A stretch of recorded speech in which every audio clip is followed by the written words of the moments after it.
So, How are you doing today? we have so much stuff to do So much stuff. to prepare for the contest. So I guess what is the actual preparation process for the contest? Well,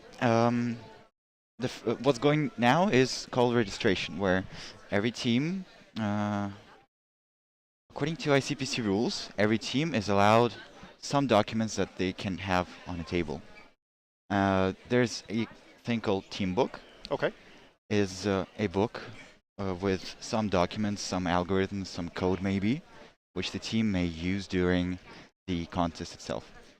And what's going on now is people are registering, getting their badges, their swag, their souvenirs and stuff, and they're giving the documents to the organizers so that the organizer can check if those documents contain something illegal or something that's not allowed. Ah, So yeah, that's one part of the process that goes into registration. yeah, the security here is quite impressive for a programming contest. Yeah, indeed. I think the main reason for that is because we're in a um, government structure.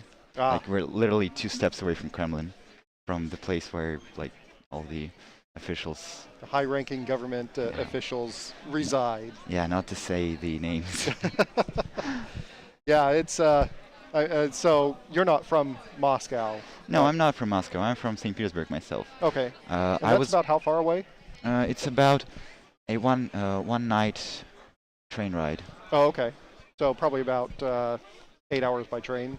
Yeah, around those numbers. There is a high-speed train going between Moscow and St. Petersburg called Sapsan, Okay. which is a bird species, like Oh, a very okay. fast bird, and it's like a bullet train. Oh, okay. Goes pretty fast, and you can travel from Moscow to St. Petersburg in 3 hours. Oh, okay.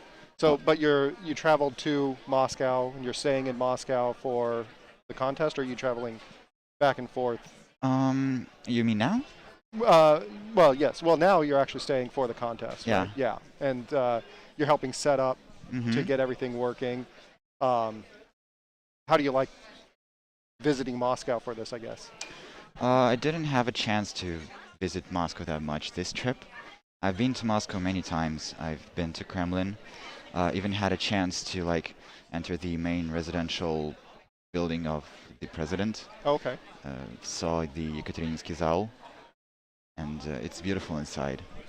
Um, and yeah, Moscow has lots of things to visit to see, and it's a great opportunity for the contestants, for the teams to have that extra day and a half to see the sights, beautiful things that Moscow has to offer.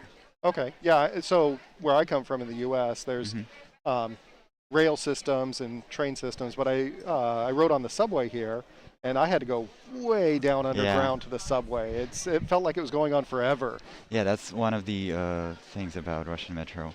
It's even worse in St. Petersburg, Oh wow. because in St. Petersburg there's a river called Neva, Okay. and the if I'm not mistaken, the St. Petersburg metro is one of the deepest in the whole world, Oh wow. because yeah, the river St. Petersburg is built on a swamp.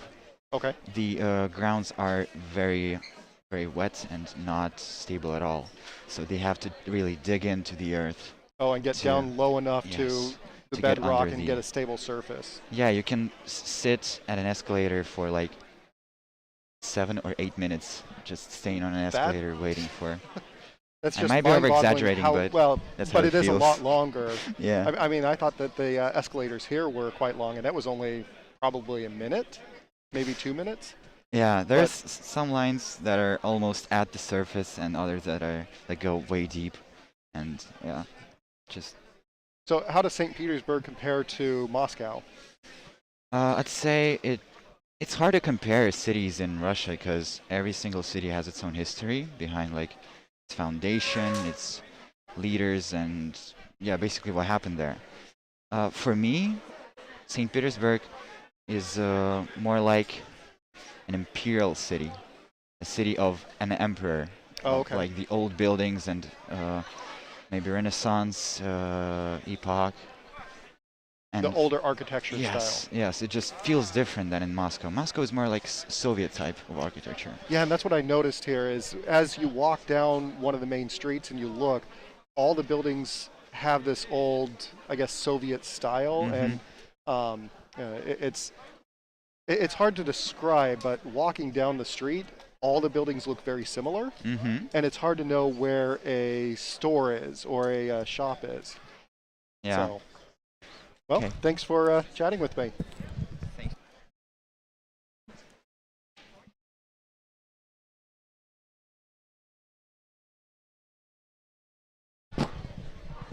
Hi there. Welcome to ICPC World Finals in Moscow. Thank you. How are you doing? I'm fine. How about you? I'm doing great. Where did you come from? I'm from Turkey, Bilkent Turkey. University. Okay. It is a university placed in Ankara, the capital of Turkey. Oh, okay. And we are happy to be in here. Okay. Is this your first time coming to Moscow? Yes. Have you been to Russia before? No, it's my first time coming in Russia. And I think it's a great country, especially Moscow center. At night, we like it very much. The walking in the streets, the architecture, it's great. The architecture, I do. I'm not actually from Moscow. I'm from the United States. But the architecture here is, it's really interesting to look at. Just that's one of the things I enjoy going to different countries is seeing the architecture. Yeah, the architecture, it kind of shows the history of city, and I love it. Walking in the streets is great here. Oh, well, I'm glad you like it. Thank you. So, how long was your trip from Turkey? I think it's about 3.5 hours. Oh, okay. From Istanbul. We moved from Ankara to Istanbul and then came Moscow through there. Okay. I think it was a nice trip. Oh, that's good. So you just got in this morning? No, we came here yesterday. Oh, okay. We stayed in the hotel this night and came here today. Okay. So did you already check in and go through the process? Yeah, we got that and we were just exiting and they asked me for an interview and I said it's fine. That's good. Let's see. So you're going to be competing with the programming contest. So what sort of preparation process are you going to perform for that? So the preparation about we will just look at the problems randomly and we will just try to heat our brains, if you will. And it's been called for 2 days. And we will try to practice and open our minds so that we can be ready and at our full capacity at the contest. Drink lots of coffee. Yeah, it just boots up. What type of programming languages are you going to use to solve the problems? We are just going to use C++ because we are more professional in that language. Oh, okay. Actually, I don't think we are going to use any other language other than all C++. in C++. Yeah. Is this your first World Finals? Yes. Oh, okay. And have you competed in other ICPC contests? Yeah, I mean regional contests, obviously. Right. In the southern eastern region of Europe, we contested through there in 2019, and it was my first regional contest in ICPC, and we got to be here for the second ICPC contest. Okay. Other than that, no, I don't think so. Okay, and you're a team of 3 people, correct? Actually, one of us couldn't make it here. Oh, that's unfortunate. Yeah, it is a bit shame, but we will try and figure out how to handle this. I'm sure you'll be successful. Yeah, it's a great accomplishment to make it to the World Finals. Yeah. There's just over 100 teams, and it's the best of the best teams across the world. So, I mean, it's great that you managed to make it here. Yeah, thank you. Clearly shows that you're great at programming. Thank you, thank you. So let's see. So you said that you were eating just before you came here. Like, what type of food do you like to eat? I like to eat meat-based. Meat-based? Yes, meat-based. What type of meat? Just steak and Steak. beef or whatever. Oh, okay. Steak, beef. Yeah, this kind of. I also like vegetables like potato and Okay. other kind of stuff. But it is not so different from the food culture of Turkey, so I'm not facing any problem about the food here. Okay, so it's a very similar cuisine. Yeah, it's similar. Not Okay. so similar, but there are similar parts. There's similar. There's enough similarities Yeah, that yeah. it's not weird. Yeah. And that's one of the things coming from the United States. The food is sometimes drastically different than what I'm used to over there. I mean, I love all food, so I've had way too much food. So, well, that's great. Let's see. So you'll be competing. I think the actual contest starts in what, 3 days? Yeah, I think so. And I think there's a full schedule. And so, what are you going to be doing in the next couple of days leading up to the contest? We will just try and enjoy our time here, and we will explore Moscow a bit more. And in the evenings, we will practice and trying to figure out what we will do in the contest. Kind of making up tactics. Okay. And then we will be ready, I think. Okay. How long on average do you practice for the contest?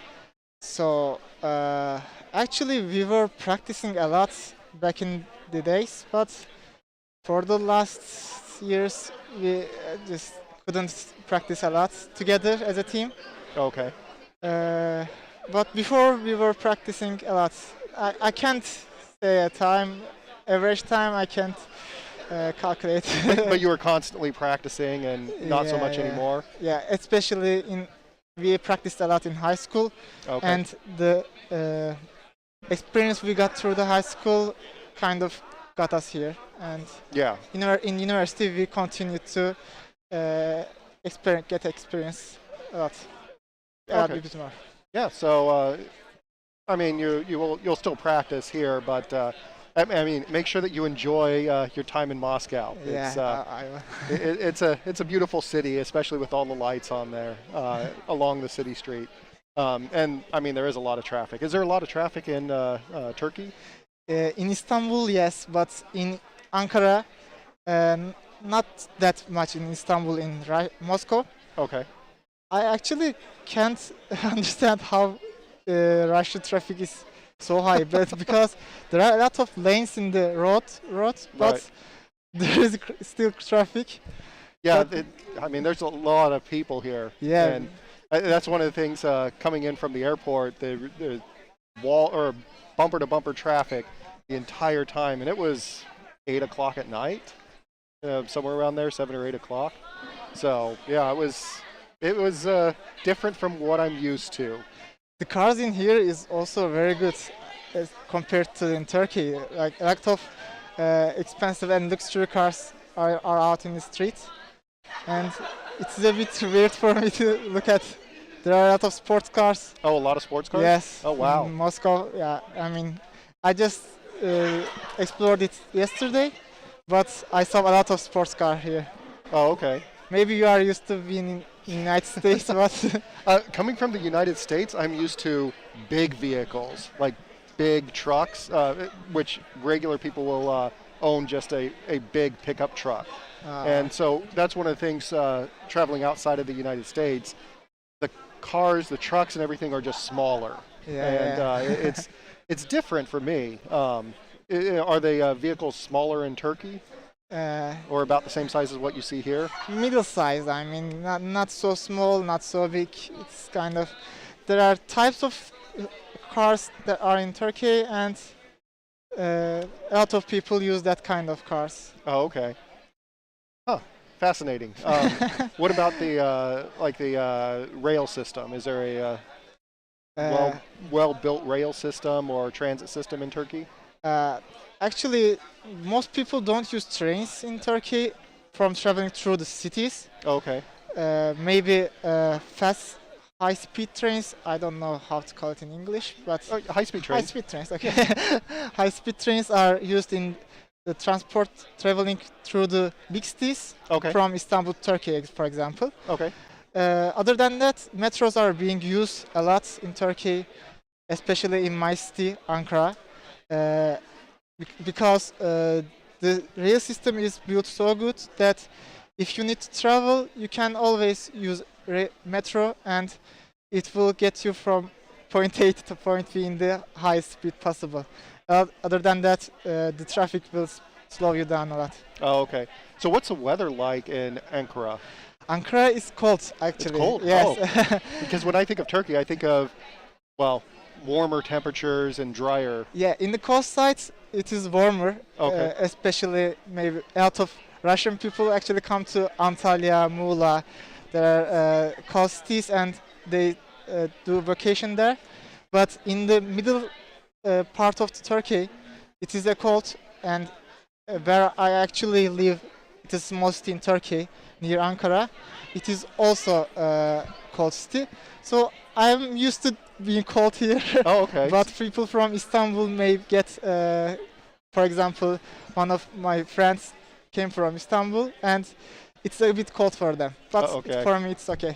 Yeah. So the temperature here, where I was coming from, it's Fahrenheit. It was 80 degrees Fahrenheit, which is, I don't remember the conversion. I think that's like 30 degrees Celsius. Oh, it's hot.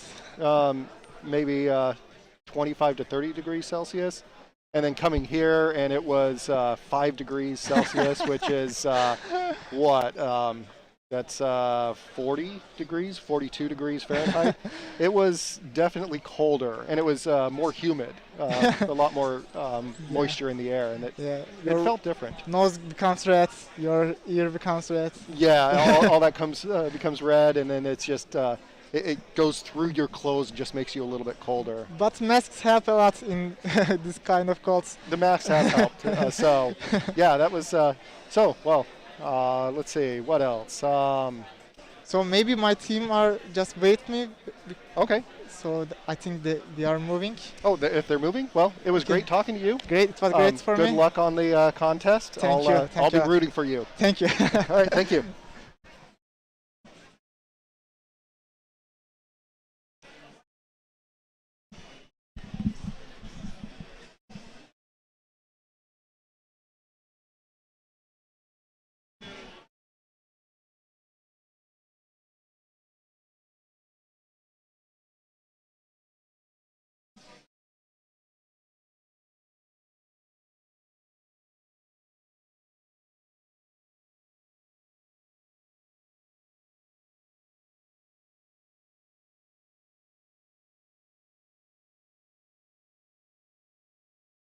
I think they're trying to find someone else for me to talk to, but there's a lot of people walking around, going through registration.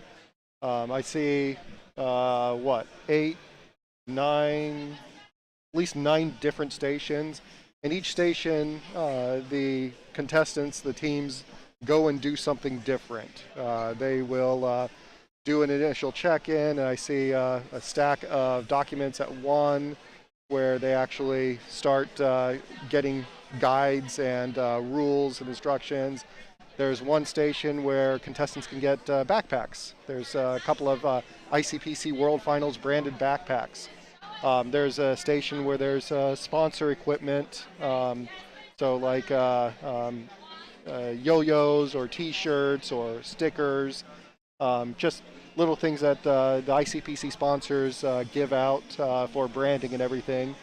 There is right behind me, and you can kind of see it from the video, they're doing team pictures. And the team pictures will, they will take a picture and they'll get posted online, and they are doing a short little video clip. So as the contestants and as the teams finish a question or finish a problem, then a short video clip of the team will play, and it will get broadcast out there. So it's really quite a neat setup. There's a lot of people which are helping with this. There's people running around with yellow shirts. It says host volunteer, and there's a lot of volunteers from Russia and a lot of volunteers from across the world. I myself am actually from Colorado, and I'm over here helping out with the ICPC Live, which is this broadcast online. So it's quite a fun time. There's and also in the same area, there's the food area that you can go to. Teams generally are broken up by various time groups and can actually go there, and it's kind of a buffet style. And some of the food, I mean, I've had way too much food, so it's a good time. Uh, so this is actually my first World Finals, and I've never actually been to Russia before, and it's been a fascinating view. And I see a couple of the other ICPC live people dancing. So I'm actually helping out. There's a group of Russians which are actually, they set up ICPC Live many years ago, and they're the ones which have set up this entire network again to broadcast it over the internet. And I'm helping them and learning how it's going, and there's a lot of technology just for that.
I'm watching a couple of the ICPC Live people talk and gesture with each other. I have no idea what they're saying. They're speaking Russian, and unfortunately, I do not speak Russian.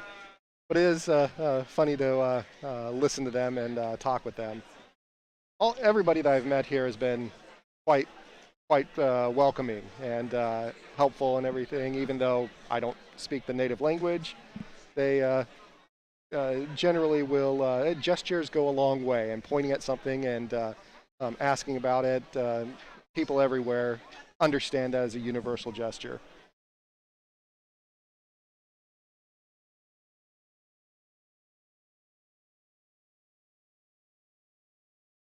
So the actual contest will start, what, Tuesday? I think the contest runs Tuesday, and it will be, I'm not sure the exact length of time. I think it's probably 6 hours or 8 hours, somewhere around there. The setup, the room where it will actually be in, is this giant hallway, and they have stations for each of the teams. And there's going to be, from what I understand, there will be 3 computers per team, and so all 3 of them will be connected so they can share documents between them. They also have paper that they can bring, I believe.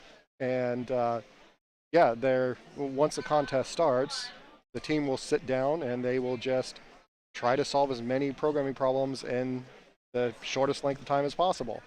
The problems, they range in difficulty. Some of them are really quite difficult. Some of them are not as difficult, but this being the World Finals means that all the problems will be relatively high difficulty. So the teams that manage to make it here, they are some of the best competitive programming teams in the world. I mean, they'd have to be in order to make the World Finals. So the actual contest, they have a time limit. They're not allowed any electronics or anything which would compromise the integrity of it. The security has been really tight, more than just checking IDs when you come in, especially as he was mentioning, or as the first guy was mentioning, we are so close to the Kremlin that they actually have really high security, and it's a little bit intimidating at times having to go through the security every day just to keep everybody safe. But yeah, We all have different color armbands, and each one allows us access to different locations. And once the contest starts, it's going to be more locked down. We won't have nearly the same freedom of movement that we have now. So hopefully we get somebody else here that we can chat with and see if we can learn a little bit more about different contestants from around the world.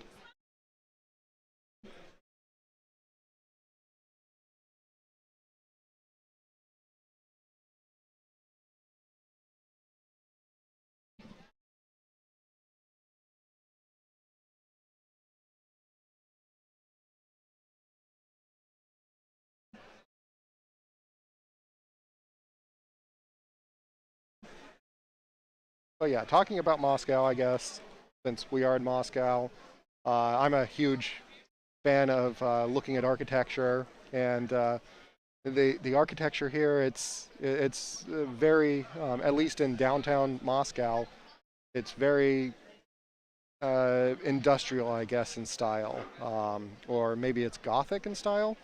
It's hard to describe, but walking down the street, I know there's stores that I'm walking by, but mentally I'm just not seeing them. And I walk by and I'll see signs, but I mean, they're all in Russian, and so I don't know what is a store, and it's not the same as, so walking down streets in Tokyo, you could easily tell where stores were. There were bright neon signs or LED signs. In Moscow, there are signs, but it doesn't advertise really what it is all the time. There will be sometimes window signs and window coverings, which will give you a little bit more of an idea, but a lot of times you'll just look and, I mean, you'll see inside of there, but even that doesn't necessarily tell you what is inside of the building.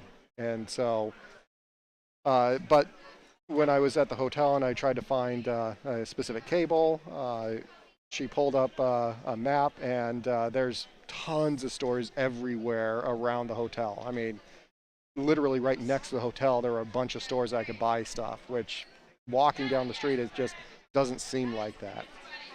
But yeah, it's a lot of traffic. So in the U.S., the normal rush hour is 8 to 5. That seems to be the normal working hours. But in Moscow, I'm not sure what the normal working hours are, but the rush hour traffic seems to get really bad around 8 o'clock at night. And in the morning, it doesn't seem to be too terribly bad. I haven't actually been outside in the morning late enough to know when it really starts getting rush hour traffic. But when it actually happens, it's just bumper to bumper traffic through the entire street. And there's always emergency vehicles or governmental vehicles driving down the streets as well. And coming from the U.S., and I'm from a smaller city in Colorado, but I've seen a lot of vehicles with like a flashing blue light on top, which I guess that is a government vehicle. It's not an actual emergency vehicle, but it's some government vehicle or somebody related to the government in some manner. And they're afforded extra or different driving abilities than the regular citizens. So I'll see those driving all over the place, and then I'll also see emergency vehicles driving constantly. Let's see, I've only been on the subway system here once, but it was quite interesting. Oh, it looks like I have a new individual to chat with, and it's oh.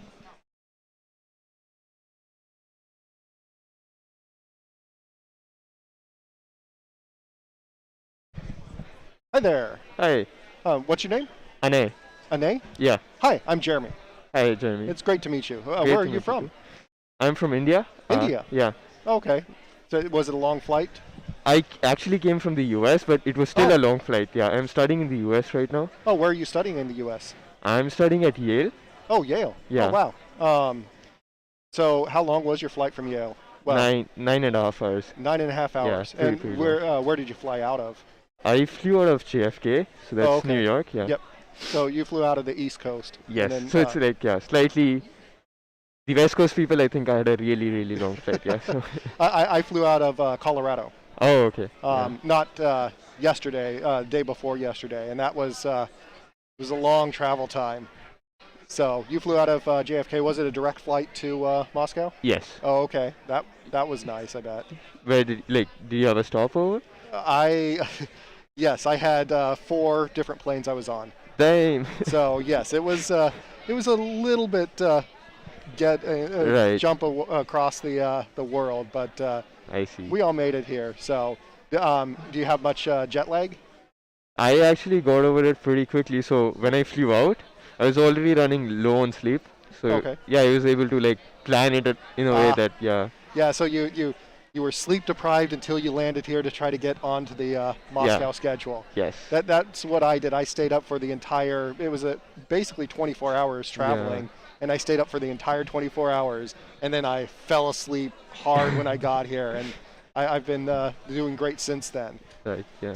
So you're studying in Yale, and I assume you're studying computer science. Yes. Okay. Are you graduating soon? So I qualified from an Indian institute. Now I'm at Yale. I Okay. am now first year PhD at Yale, so I'm Oh, nowhere nice. close to qualifying, graduating. So But first year PhD student. So you still have a couple of years, yeah, at but least yeah, you'll be good. What are you going to specialize with your PhD? So right now I'm working on algorithmic fairness, which is like this intersection of like, or rather like applications of theory and machine learning to social problems, Oh, okay. and how do we adapt like existing algorithms to be fair and ethical and build those things in. So yeah, So AI ethics and bias and how to mitigate bias in yeah, machine learning models. yes, And that's a huge field that is really quite important. yeah, it's definitely important, and it's a growing field. That's It all. is growing, yes. So, wow, that's interesting. So, um, let's say you came here and you'll be competing. Is this your first World Finals? Yes, this is my first. Okay. Welcome to ICPC World Finals in Moscow. Thank you. And so, let's see, what languages are you gonna? Well, what language are you going to program in for the contest? We're gonna use C++. C++. Okay. And so, do you like C++? Is that your favorite language, or is there another language that you like more? So yeah, for competitive programming, C++ is pretty much my favorite language. There's no like a reason for like a strong reason for it. Other than that, that's what I started programming in. So now I'm like quite experienced in that. But usually in my research, when I have to program stuff, that's usually in Python and that's also mostly driven by the fact that a lot of the existing implementations are in Python. So I think it depends on the context, like which language you use. But yeah, Yeah, I love Python. I wish it was faster. oh yeah, That's one of the bigger problems with Python is it's not faster, but it's a really easy language to pick up, and developing machine learning models is really quite easy in Python. yeah. I think that it has a, like as you say, a small starting step to like pick up Python and start doing something, and that's why I think it's like so popular in the ML community right now. Yeah. Well, I know that there's a lot of mathematicians that they don't know how to really program, but they know Python. Because Python and MATLAB, they would do a lot of stuff in MATLAB, and there's a lot of similarities between the two. Oh yeah, yeah, definitely. So, all right, well, that's fascinating. Let's see. So, what has your day been like so far? It's been, yeah, actually quite smooth so far. Like, yeah, I was quite impressed by the like management here. It's been nice. Yeah, I've been enjoying. How was the check-in and registration process? Quite smooth, right? Yeah, quite smooth. Yeah. What about the food? What do you think of that? Have you eaten the food here yet? Yeah. So we had lunch here a couple of hours ago. I quite like the food. I think I am like better off than some of my teammates because like a lot of Indians are vegetarian, and then your options get sort of limited. It's still pretty good for them, but yeah, some people have this extra bonus, I guess. Yeah. Yeah. So your vegetarian teammates, there's not a lot of choices here for them. I mean, there's certainly less choices than me, but I wouldn't say yeah, there's a lack of choices, I think. So that way it's, yeah, pretty nice also. So, what is your favorite food to eat?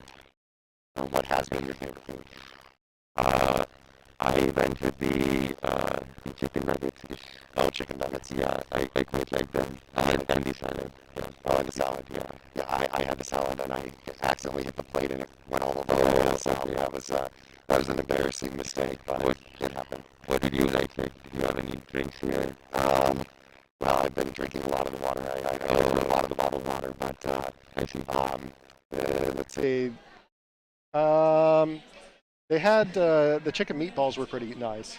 Yeah. Those were pretty good. So, and the desserts, I like the desserts. Oh, I didn't get a chance to try the dessert Oh, yet. yeah, the desserts are usually really good. Yeah, right, yeah. So is this your first time coming to Russia? Oh, yeah, yeah. Oh, okay. Yeah. What do you think of Moscow? I had a chance to like walk around the like Red Square yesterday, and like yeah, it like it's truly like it's quite beautiful and like majestic, I would say. Yeah, to walk around there. Otherwise, I haven't explored much of Moscow yet, but Oh, okay. yeah. So you said that you're from India. Where in India are you from? I'm from Delhi. Oh, Delhi. Okay. Yeah. How do you like that compared to like studying at Yale or even coming here to Moscow? How does it Right. compare?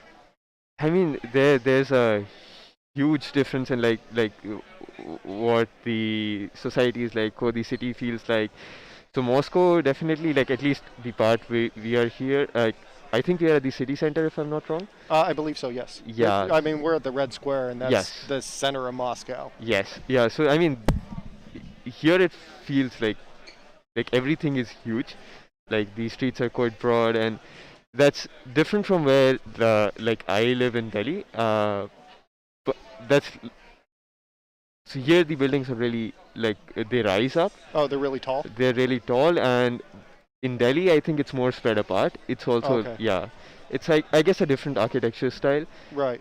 Yeah, and I mean yeah, Yale is then some like it's different than here. It's a university town, so it's a smaller city. Yeah.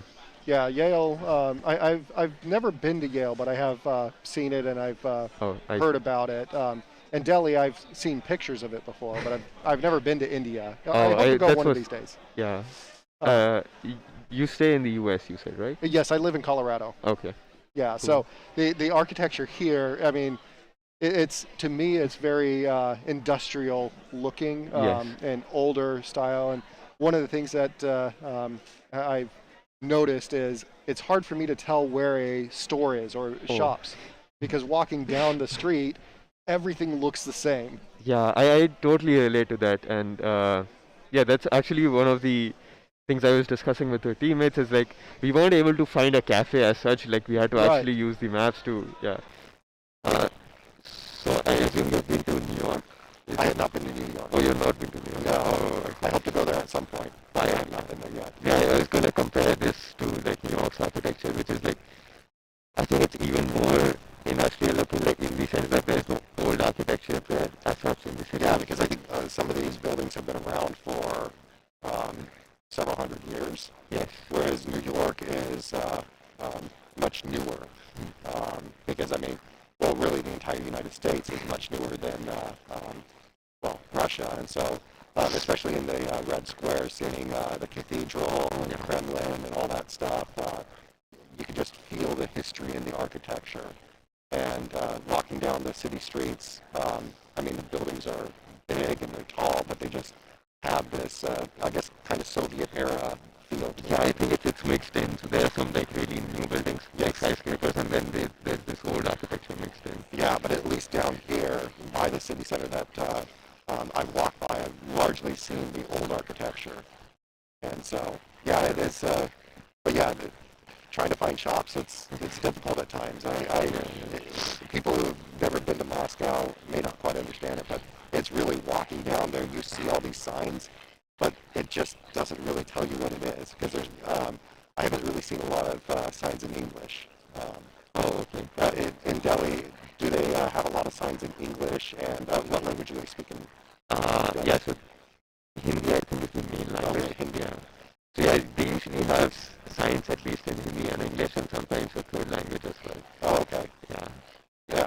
York is largely English. Yes. At least where I'm from. So in Colorado, you'll see signs in English and Spanish, because that's going to be the two dominant languages, largely English. New York, I can see a lot more cultural diversity, and so there will be signs in English and some other languages and everything. Yeah, I am not sure. Yeah, I definitely remember seeing English there, but didn't notice. Yeah. In Delhi. In New York. Oh, in New York, yeah. There will be a lot of signs, but I mean, in Russia, at least in Moscow, the signs just seem to be Russian words. They don't actually seem to have logos and stuff like that. Yeah, but it's easy for you to, yeah. Right. Yeah, I remember having some trouble finding the metro station. Yeah. Yeah. And what did you think of going down to the metro station? Oh, I guess the metro is is it deeper here than usual? It seems to be really deep. And I was talking to another guy, and so he said St. Petersburg, which is, I guess, 6 to 8 hours from here by train. He said their stations are even deeper underground. Oh, okay. So, yeah. It felt a bit weird, yeah. It felt a bit weird. So in Delhi, are all the stations closer to the surface? So I think most of the metro in Delhi is above ground. Okay. So you actually go up. So it's 1 or 2 stories up. Yeah. Oh, so it's all pretty much above ground? Yeah, pretty much. Yeah. Except in some portions. Yeah. What about New York? Oh, I think the metro in US is in general poorer quality in some sense. Poor quality? Yeah. But New York is definitely better than other cities in the US. But to me, I remember going to New York for the metro for the first time in New York, and it felt a bit chaotic. Right. Yeah, it's so confusing. There's so many stations, so many options there. Well, the U.S. definitely does have much more of a driving culture. Yes.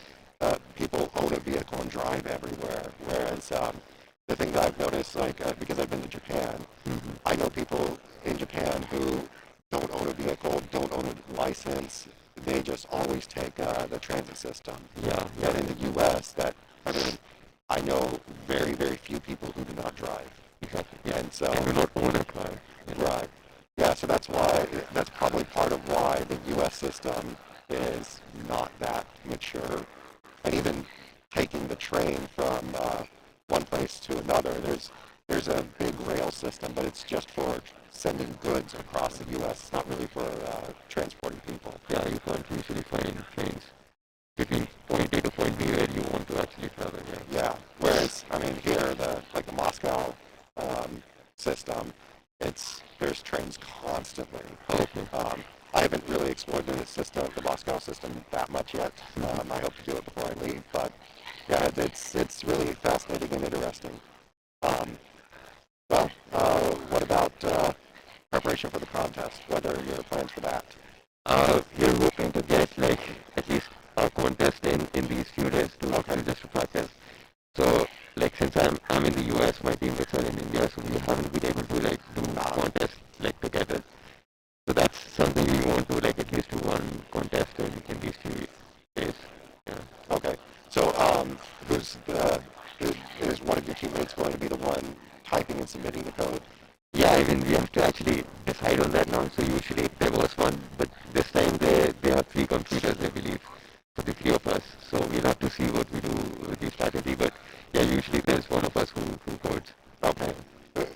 Is it you or is it? Oh, it's not me. It's Yash.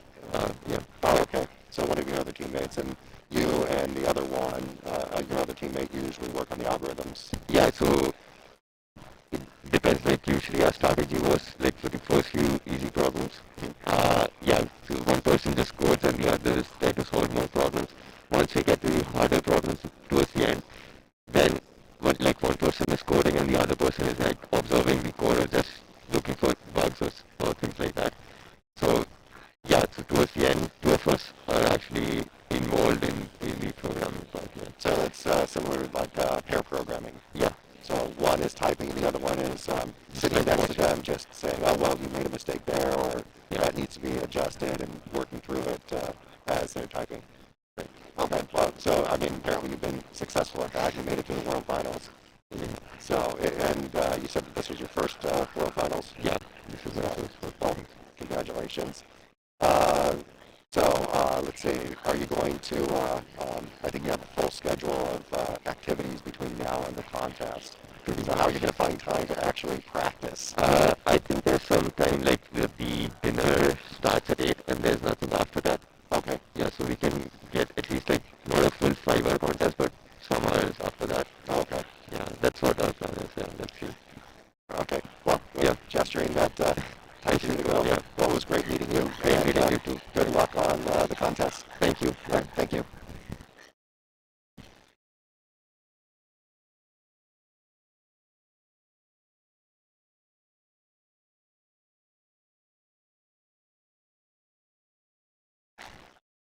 That's a constant stream of people going through here and doing the registration. It's really quite cool. And I know that the contest will be broadcast over the internet, and so hopefully you'll be able to tune in and see it during the actual contest.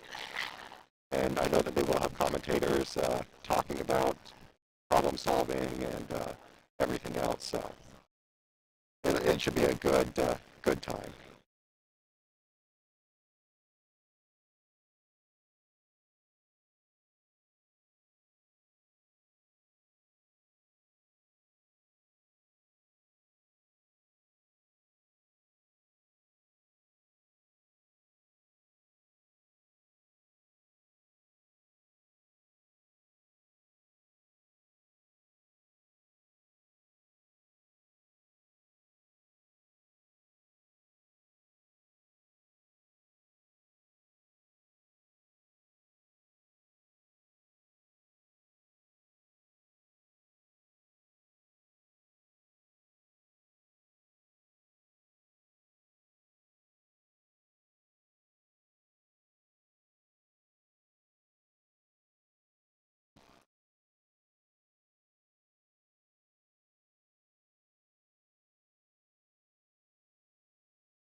What?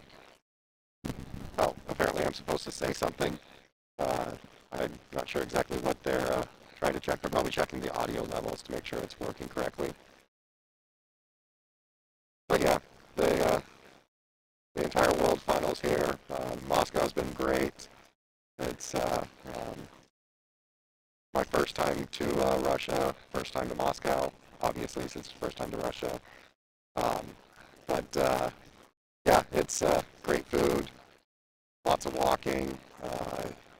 My hotel is, I think, it's about 20 to 25 minutes from the contest area by walking, and there's always people walking along the sides.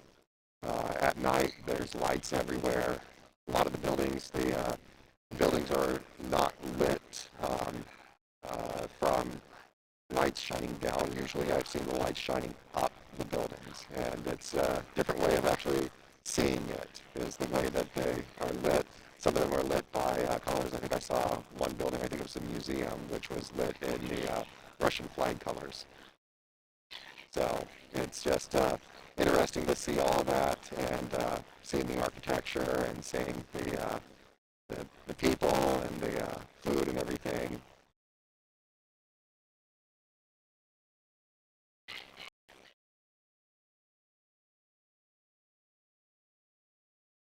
They're still looking at stuff, so um,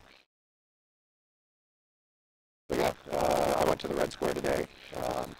Red Square was quite amazing to walk through. The cobblestone streets are really cool to walk on. Looking at the, I think it was St. Basil's Cathedral was fascinating. I didn't actually go inside of it. I just walked around that and seeing the architecture, the rounded, I guess, onion-style tops is really cool to look at. There was a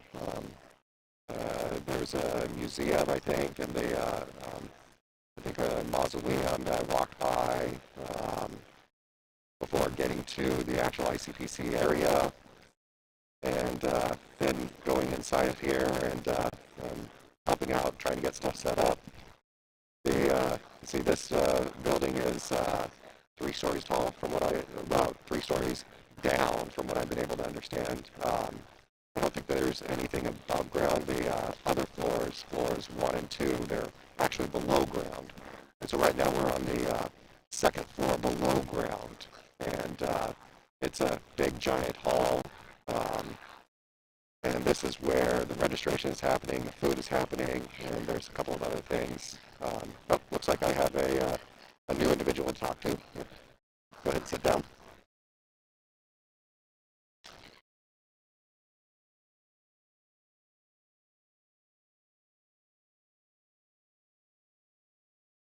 Welcome. Hello. Hi, my name is Jeremy. Hi, Jeremy. I'm Roberto. Hi, Roberto. Where are you from? Originally from the Dominican Republic. Oh, okay. Yeah. Dominican Republic. Where did you fly from to get to Moscow? New York. Oh, you flew from New York? Yeah. Okay. So the last person that was sitting there, he flew in from New York as well. New York. Okay.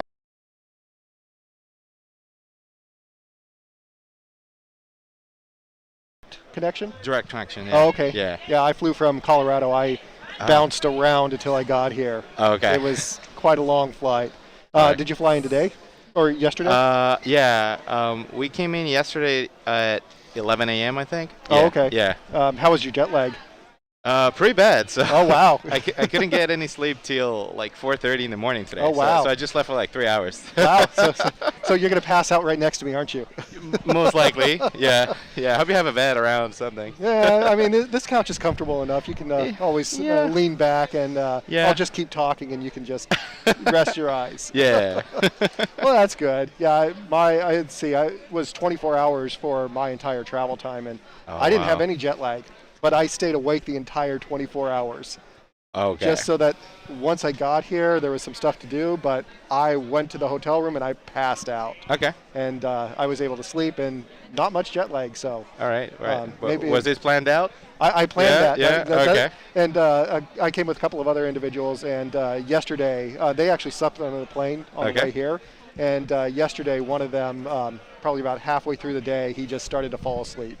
So you might try that to Yeah. try to avoid jet lag next time. Yeah. Yeah. That sounds like a very good strategy. Yes. I'll definitely write it down. So, something says it's fine now. I think that was probably the audio. Okay. So let's see. Is this your first World Finals? No. I think this is my 4th. Oh, wow. Yeah. Wow. Yeah. So your 4th World Final. So you're really experienced at this entire process. Yes. I've been connected with the ICPC community for a decade now. Oh, okay. And yeah, I mean, now I feel like I'm part of it. Like, this is my family. Yeah. Well, welcome to your extended family. Thank you very much. Yeah. So, what university are you with? I'm with, well, it's a very long name in Spanish. Okay. But it's pretty much like the Pontifical Catholic University of the Dominican Republic. Okay. Yeah. And So you're from Dominican Republic, and that's Yes. your university. Yes. But you flew from New York. I flew from New York, yeah. So are you staying up there, or how? I was staying there for a few days. Yeah. Oh, okay. So everything was just perfect. Oh, okay. Yeah. So normally you're down in Dominican Republic. Yes. Okay. Yes, okay. yes. Okay. Mm-hmm. So, all right. And so, let's see. How have you done in the previous World Finals that you competed in? Okay. So I don't know if you could tell, but I'm actually older than I might look. I thought you were 19, 20, somewhere Oh around my there. God! Oh my! Do you have your lying license? Because you're very good at it. I think I may need new contacts. Okay. All right. Yeah. Probably. So I am I don't know if that's the official name, but yeah, I am the director of the ICPC for the Dominican Republic. Oh, okay. So, At the same time, yeah, I used to coach a few teams in the past, but now I'm just like doing this, just managing the ICPC for the Dominican Republic. oh, okay. So, Yeah. you aren't a regional director, are you? So that's the thing. I am the deputy regional for the Caribbean region, Oh, okay. but within the Dominican Republic, I am also like the national director. Oh, okay. So you're actually part of ICPC as Yeah. opposed to just a team. So have you actually Yeah. competed No. Oh, Unfortunately not. Though the ICPC existed when I was a college student, okay. it was not known in the Dominican Republic at the time. Oh, Yeah. So okay. unfortunately, yeah. But I sort of like feel the competing experience, from my students and all that. Like I try to like portray myself in them. Are you coaching any teams or trying to drive students to compete here? Yeah, I'm not coaching anymore, but yeah, like my last team was on the last Latin American regional, so pretty okay. recent. Oh, okay. Yeah, yeah, and other than ICPC, a group of professors, we have an organization that deals with like computing Olympiads at the high school level. Okay. So we do a lot of outreach and talk to like high schools in different like provinces in the Dominican Republic, trying to get as many kids involved in computer science as possible. So we hold a national competition, and then most of those kids that end up studying computer science in the Dominican Republic do participate at the ICPC as well. Oh, nice. So, yeah. Okay. Well, that's great news. Great to hear. Yeah. Let's see. Well, is this your first time coming to Russia? I think this is my fourth as well. Oh, wow. So I've come to Russia because of ICPC in the past. So I think I've come here 3 times in the past because of ICPC. Okay. But I've also come for the IOI, which is like the high school equivalent of the ICPC. Okay. Is it your first time in Moscow? In Moscow, yes. Oh, yes, okay. What do you yes. think of Moscow? Yeah, very beautiful. Still a lot to discover. Haven't been out much. Just on the taxis and that, but yeah, pretty beautiful. Okay. Yeah. What do you think of the architecture? So the previous people I've been talking to, we talked about the architecture and walking down the streets and how, well, everything starts to look very, I guess, Soviet style and much more industrial, I guess. Yes. Kind of. Yeah. What do you think of that? Yeah, absolutely. I think it definitely has Soviet feeling to it. You walk around and you see cars from like 1960s, like Soviet made, and it's like still kind of normal to see those cars here. Yeah. And as well, like you mentioned, the architecture is like very very square, not so colorful. Like Soviet a lot of the buildings buildings are about the same color from now that you mention it. It all is same color.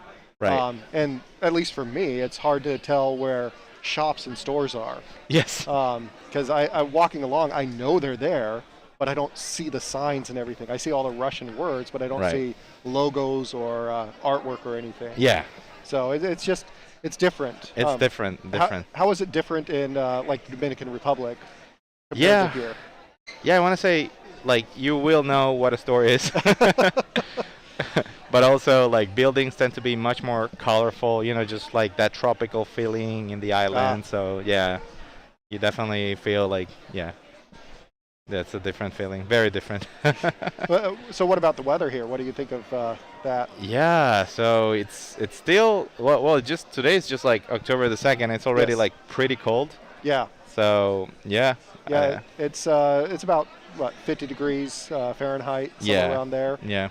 When I got here 2 days ago, it was 40, 45, somewhere around there. And it was cold. It was definitely a shock. Yeah, and like this temperature is not compared to how cold it will get like in a few months.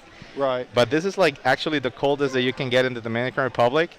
And to get this low, you have to go up the mountains for like 3,000 meters. Oh, wow. Little villages over there. And they're like around January, February. So it's like, this is just October. Look how cold it is. And I know Russia gets a little bit colder. Yeah.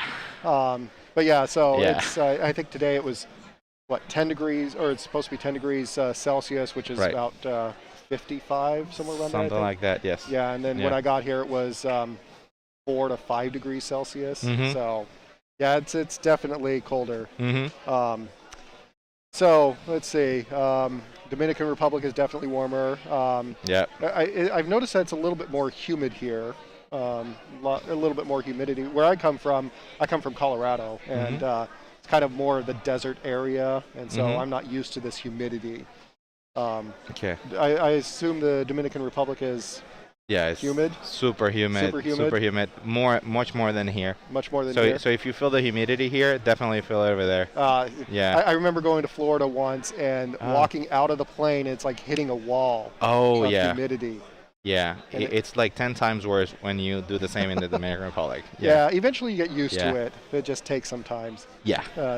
Yeah, absolutely. Let's see. So, what have you thought of this entire process here? I mean, it's amazing that this event was made possible, because of all the constraints that we have, international constraints. So it's just like, titanical work that the organizing team made to bring, all these beautiful folks from all over the world around. So Yeah. so I'm very happy to be here. Very happy that this event is taking place.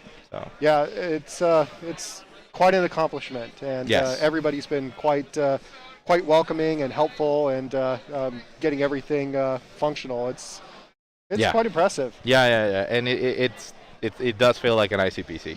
Yeah. Oh, that's So, good. yeah. So how does this compare to other World Finals? So probably because of the traveling restrictions and like situations with COVID, I want to say that the difference is just like I feel that there's less people, of course, which there probably are.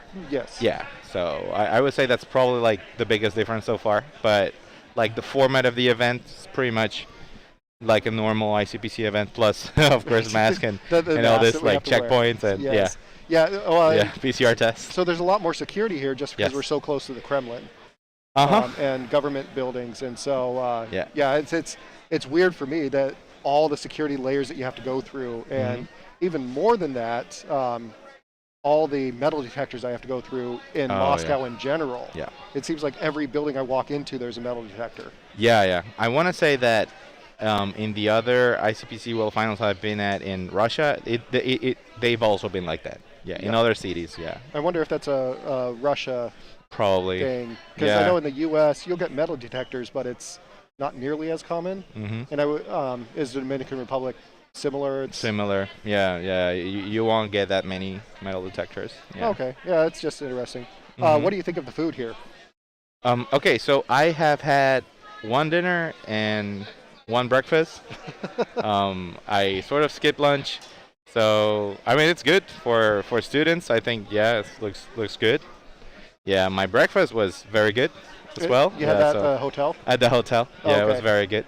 Yeah. Yeah, the hotel. I've had the breakfast here twice at the hotels, and Mhm. it's a lot of food, and Mhm. it's coming from the U.S. It's a lot of.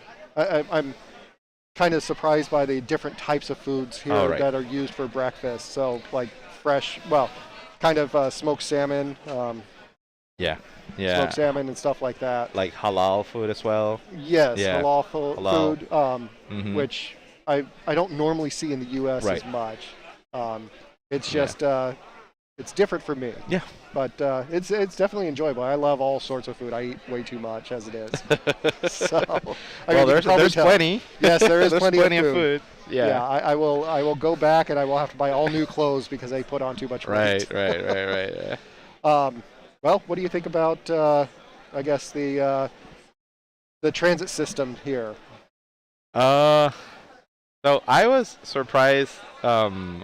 The airport I arrived in was an hour away from the hotel. Which one did you fly into? SVO. Oh, okay. Shemarata. I don't know. I do won't not know even try. Russian, and if I say something, I bet you Victoria's probably going to laugh at me. Right. So that's SVO. two of us. Yeah. So SVO. It was like an hour away, and the distance was not that much, but there was just too many traffic jams. So probably because of some repairs, I was kind of sleeping, so I don't really know. But yeah, that's like the one thing I noticed.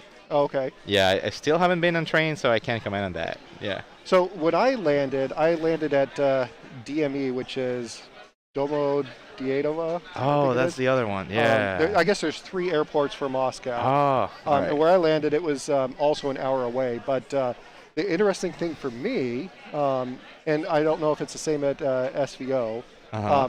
When we landed, we couldn't get off the plane right away. They had to clear the plane. Security had to go on there and clear it, Oh. which didn't take that long, and they didn't actually walk through the plane or anything. Uh-huh. But then we had to get off of the plane there, and they put us on buses, and then they took the buses to the terminal. Oh, wow. So Yeah. we didn't actually pull up directly to the terminal. We had to all get on. There were 2 buses, and we were all packed into the 2 buses. Yeah.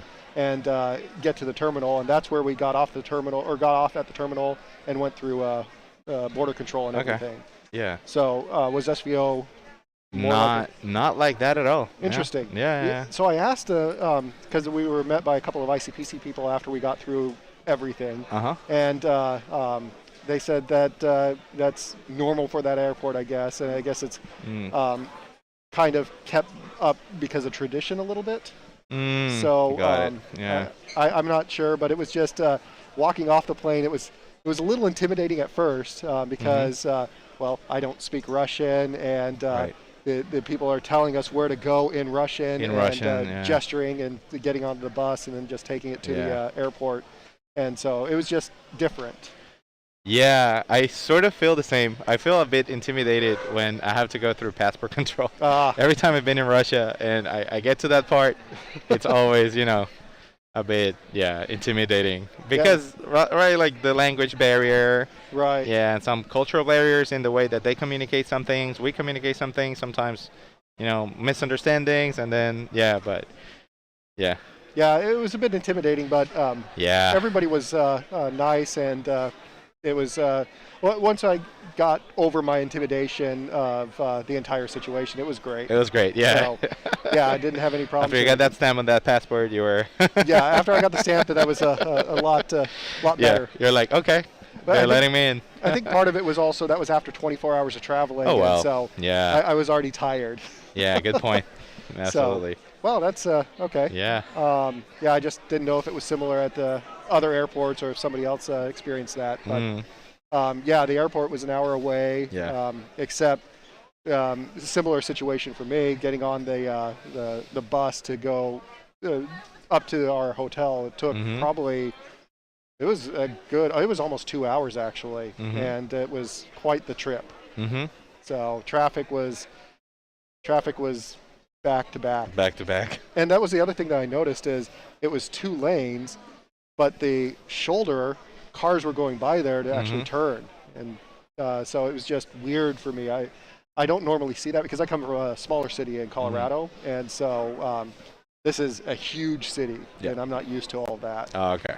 So I don't know if it's Dominican Republic. I don't know if Yeah. traffic is similar. Yeah, or it's very bad.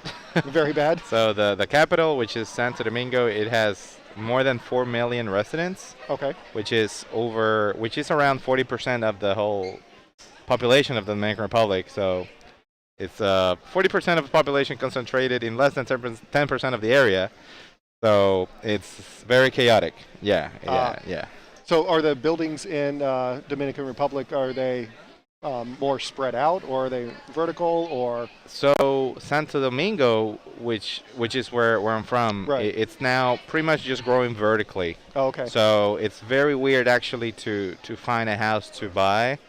It's mostly apartments by now. Yeah. Oh, okay. Yeah, Apartments yeah, or a lot of high condos? rises and all Oh, that. okay. So Santo Domingo is really growing vertically. Vertically, yeah. Okay. What Yeah. about the rest of the Dominican Republic? Yeah, so after Santo Domingo, there's another major city called Santiago. Santiago is sort of following the trend, but they just have 1 million people, so it's not that bad at the moment. You Just can a buy a million house. people. Just 1 million people. Yeah. But then after those 2 cities, in any other city, you can find houses, and it's probably the norm to find houses in any other, Oh, okay. other than those 2 cities. Other than those 2 cities. Yeah. Okay. Well, let's see. Let's see. So we already talked about your time with ICPC, Yeah. and then helping out here, and then your the kind of the regional kind of a director for Caribbean area. Let's see. So you sound like you've been to several other countries. Which has been your favorite country, and why is it Russia? No. And why is it Russia? Oh my God. Yeah. So I don't know what to ask, what to answer. Like, what countries have I been to? I mean, where else have you been? For ICPC, Sure. I've been to Portugal, Okay. Russia, uh, China. That's probably it for yeah, yeah. I think that's it. Okay. Did you happen to go to? Oh, so actually, I think this is my 5th ICPC then. I thought it was my 4th. Yeah, because I mentioned Portugal and China, those two. Yep. And then 3 times in Russia, St. Petersburg, Ekaterinburg. Oh, no, this is my 4th ICPC because one of them was for IOI. Yeah. Well, how does Moscow compare to St. Petersburg and Ekaterinburg?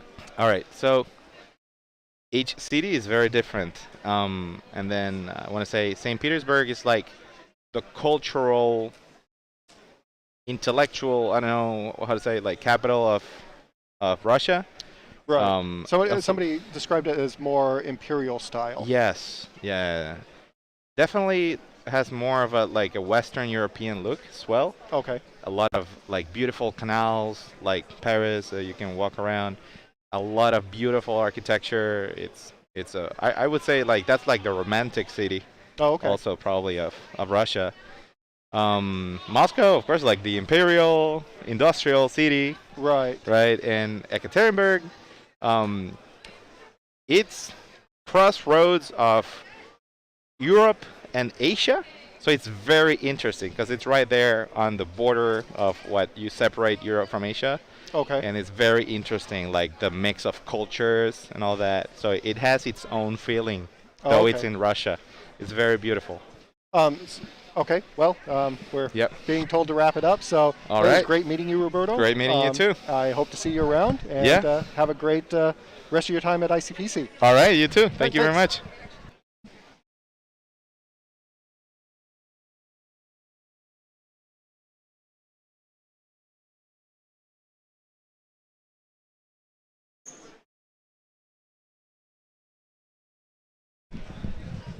Welcome. Hello. Hi, my name is Jeremy. Hi, I'm Spencer from Hi. MIT. Hi, Spencer.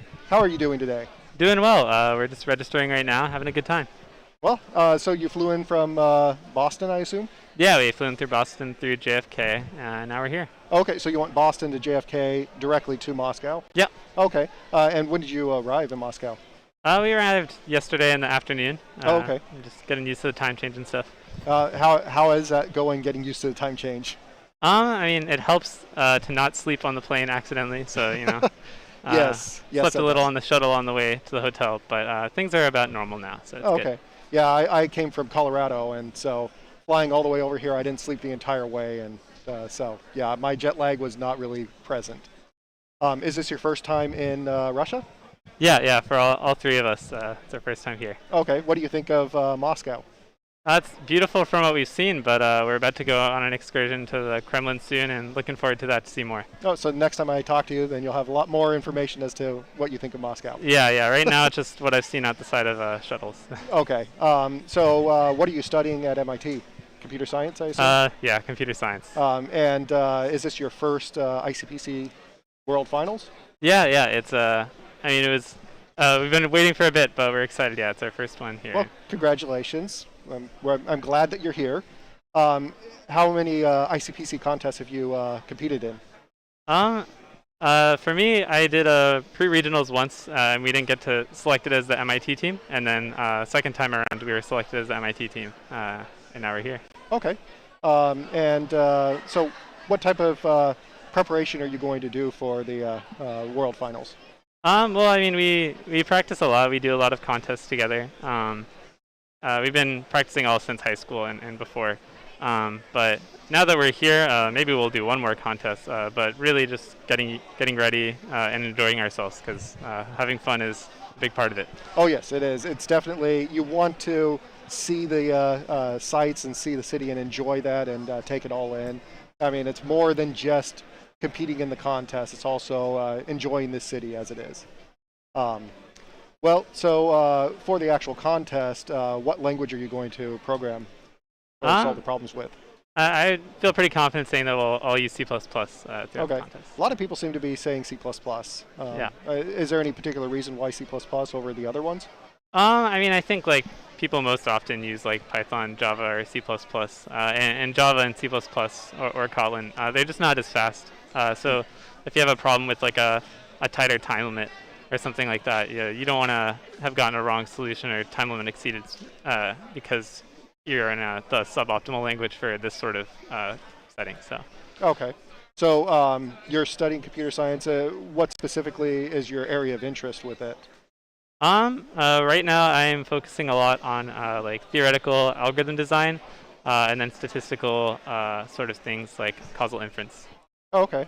So what are you researching with the causal inference? Yeah. So right now my research is on, for example, you can imagine like you have these very complex systems, and there's a lot of causal relationships between things. Like from just observational data or looking at something. For example, the weather might affect how good you do in a sport or something. But how good you do at a sport doesn't cause the weather, right? Right. But for a computer, just looking at those numbers, it's not really clear what the causal direction and these sort of things are. So my research is focusing on when we have all these different variables, how do we learn kind of like the graph that represents the relationships between them when we can't do experiments. Like usually you would think you'd need to do experiments for these sort of things. But there are some nice settings where you can show mathematically that you can actually do some nice tests and learn from only observational data. Oh, fascinating. And so what language are you programming that in? Because I know a lot of machine learning and AI, they use Python for that. Is it similar for what you're researching? Yeah. For most of our experiments, we do stuff in Python. Oh, okay. Yeah, I like Python. Python is a real quick language to pick up and start programming stuff in. It's not the fastest, but it is quick to start with. And then you can, once you have a working model, then you can convert it over to C++ or a faster language. So, well, it's very interesting. So when you're actually competing, you'll be, all three of you will be there. Do you switch off who actually types the code in for the problems, or is one of you going to be the primary person who enters the code for the actual problems? Right. How are you going to approach that? Yeah, so I guess this year is a little different. So traditionally in these ICPC World Finals, there's one terminal with one keyboard for 3 participants. And that's kind of what we've been training for like 18 months or something, and even longer. But actually because of COVID reasons, or I don't really know the rationale behind it, but they've decided that we need to have 3 terminals. Okay. So everybody will have their own kind of computer. So a lot of the time you can imagine that we'd all be typing solutions to different problems at the same time. But we will be talking together and trying to solve things together. And depending on who maybe knows the solution best, or if something's better for other things, just being ready to adapt. And I think we've done a lot of practice and prepared well, so we should be able to do things on the fly. I mean, you made it all the way here, so you have to be, you're one of the top teams in the world, so that's, whatever preparation you're doing, you're right there. So, let's see. Well, let's see. Have you been, did I ask you, have you been outside of the U.S. before? Yeah, I was actually born in London and then okay. moved to the US when I was 3. But other than that, I've been to the US for a few flights for a competition in Japan in high school, but this is the first time since then. So. Oh, okay. So how does, I mean, you haven't really seen a lot of Moscow yet. How does the, like getting into the airport compare to, say, getting to the airport in London or New York or one of the other places? Yeah, I mean, at least compared to the U.S., I mean, our security is a little annoying at times. Here in Moscow, the hosts were great and everything. We got there, we showed them our documents prepared by the ICPC, and we were straight on through. So at least for us, it was pretty good. So it wasn't difficult to get through border control or anything? No, they did a pretty good job of getting us set up for that. Okay, and then after you got there, got through that, you were met by some ICPC volunteers to get shuttled up to your hotel? Yeah, we just waited an hour for our shuttle or something, had some Russian McDonald's, tried cheese sauce with French fries for the first time. How was the cheese sauce? Cheese sauce is pretty good. I don't know why we don't have it in the States. I I think we need to talk to somebody about that. You need to go to McDonald's corporate and say, we need cheese sauce. Yeah, I think so. Maybe you'll have to take a whole bunch of those packets back with you. Yeah, I've told a few friends, and they're all angling for the cheese sauce. I don't know how it does without refrigeration, though, so I'll have to figure that out. Is the cheese sauce actually refrigerated here? I mean, it wasn't that cold when I got it, so maybe, I don't know, maybe it's cheese sauce. I'm not sure how much it actually is cheese, but I'll be figuring out how it keeps.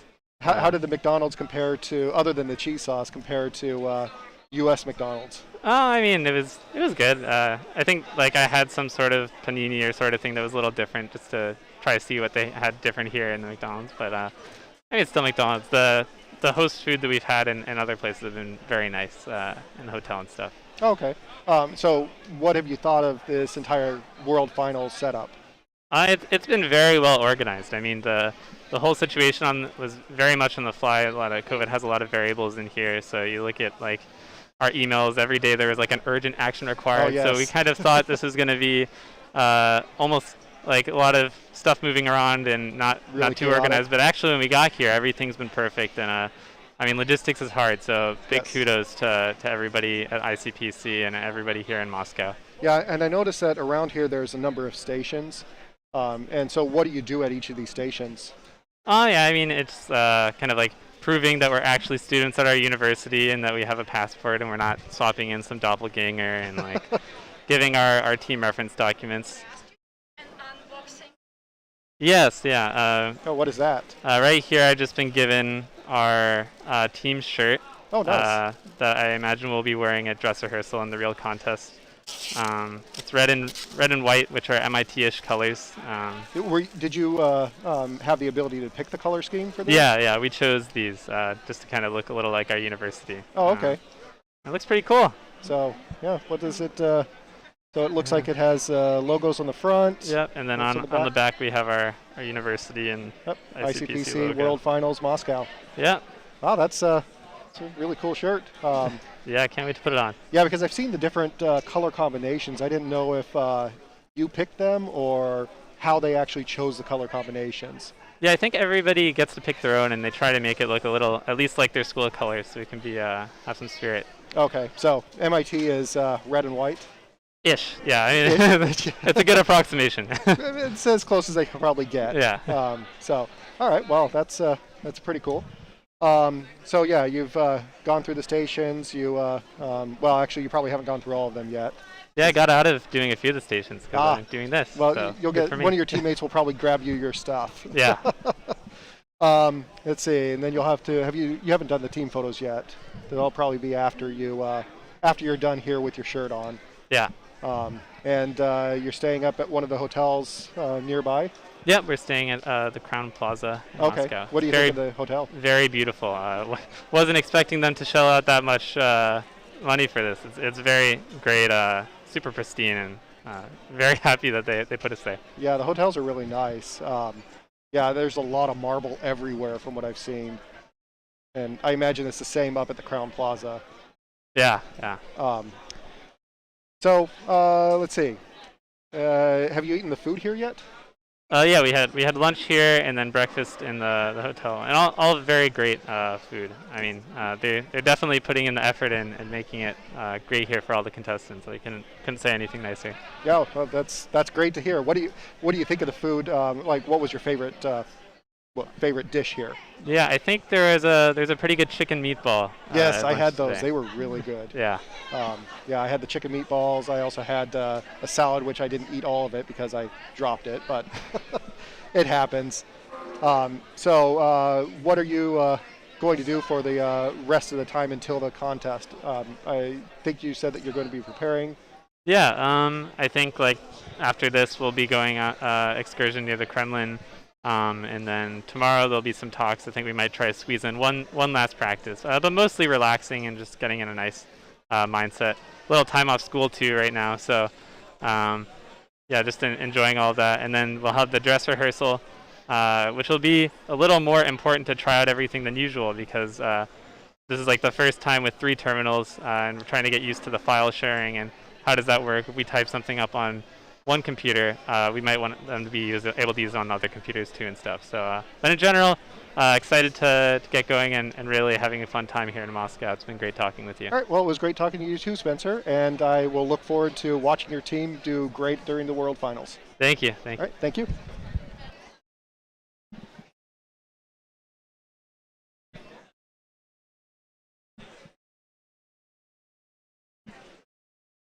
Yep, more people are just going through the registration. There's lots of teams that have to go through the registration process. And like Spencer was saying, it's been relatively smooth. I haven't seen any bottlenecks or teams getting stuck somewhere trying to wait for other teams to complete their processes. So it's a fascinating viewpoint into how all this registration works. And this is my first World Finals that I'm actually at. I've been to some regionals and the North American Championship, and trying to coordinate all the different countries and the language differences and everything. It's been a unique experience for me. So it's definitely interesting and fascinating.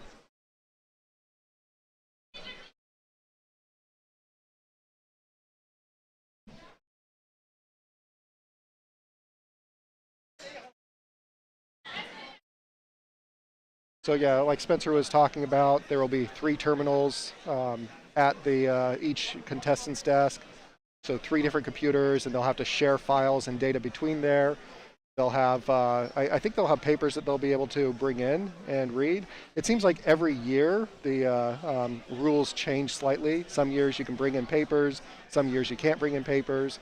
So I think that they are allowing them to bring in some papers with some information and algorithms and documentation.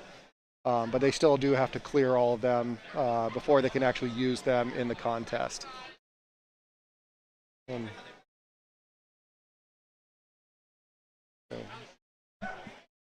you can.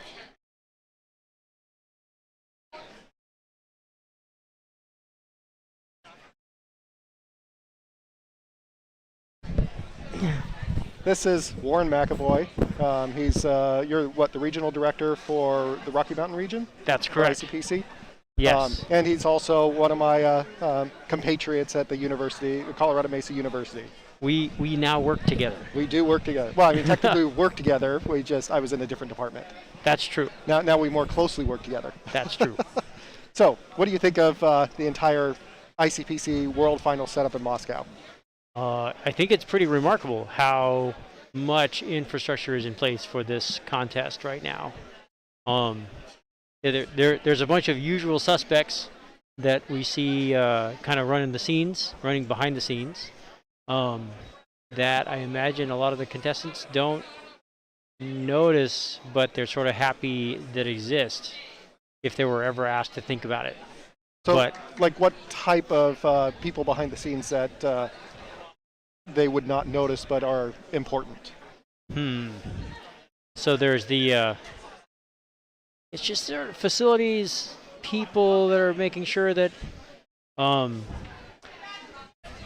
the things that they need are actually here. The hotels are available, and that there was a room to check into. The zillion volunteers that made sure that that when you showed up at the airport, you didn't feel all alone.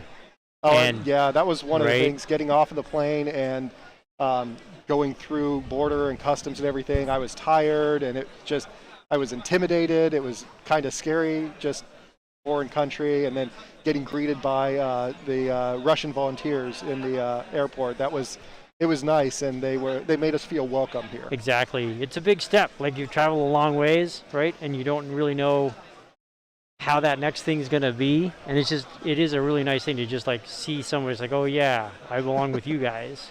Yeah. Really, this entire ICPC, the World Finals, would not be possible without all the volunteers helping out. It's a ton of volunteers that spend a lot of hours, right? Yes. That's a long day to just be around and explain things again and again to all the people coming off planes about how that all works out.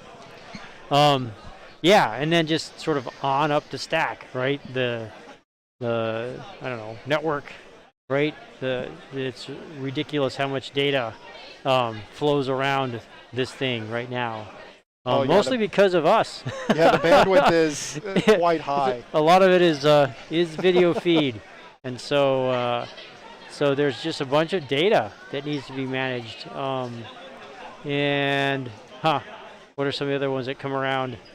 So the ops people with all the computer systems that have to be stood up for such a short event is pretty ridiculous too.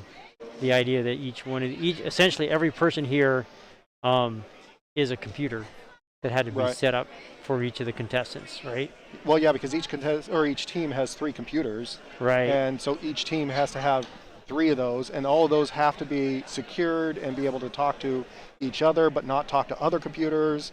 Right. And there's a lot of infrastructure which needs to be set up in such a short length of time to be able to facilitate this World Finals. Exactly. So it is fascinating, the technology required behind it, and the expertise in not just the programmers, but the actual support staff to get everything set up and functional in a very constrained time frame. A bunch of people come in. I guess so. I'm feeling pretty jet lagged right now. That's why I came up here to talk. Like I'm gonna pass out again if it were not for I need to go do something else. I'll keep you awake. Yeah. So the network, so here's one that happens all over the world. It's kind of behind the scenes. Is the problem creation people, all the judges. So one thing that is maybe particularly hard. So I don't know. Let's see how to say this. There's all kinds of different versions of hard. So some of the things that happen here are really like a repetition idea, but doesn't make them easy. Like setting up this infrastructure again and again in different places in the world is a lot of work. Right. And there's always sort of new problems that come up because of that. But 90% of it probably is going to be the same. Right. There's like a kind of a templated idea that then you have to implement in all these different places. So a particularly creative part of this whole thing is the problem set. The judges are going to come up with a sort of unique in the world set of new problems, not just for the finals, but for all of the regionals, right? That's just sort of a particularly creative and difficult thing, is to create all the problem sets that ends up creating this contest. So do all the regionals use the same set of problems? So it depends. They're somewhat independent. Some there's these regional problem pools where judge teams, as opposed to contestant teams, the judge teams contribute to a problem pool, and then that problem pool might be used by more than one region. Okay. Generally speaking, most of the regions are just their own problem sets, and so it takes a lot of work to create a good problem, because ideally it's kind of perfect once the teams see it. So which means a lot of work has to go into creating a really well described problem where all the edge cases have been sort of discovered. It really has, so if you wanted to simplify what this contest it's about being really good at algorithms. Right. It's an algorithms problem. Yeah, it's not necessarily being the fastest programmer or being the shortest program size. It's being great at designing a algorithm that can solve all the cases, right, and all the edge cases, and that's a huge undertaking, because you can write an algorithm, but can you write an algorithm which takes into account all of the various edge cases? Right. And can it be, is it correct and fast enough, right? You have to make efficient solutions. And so in the test cases, everybody, Lydia's we're off. gesturing, so I think we're out. Okay, hang on. Oh, well, thanks for the chat. No problem. And I will see you around.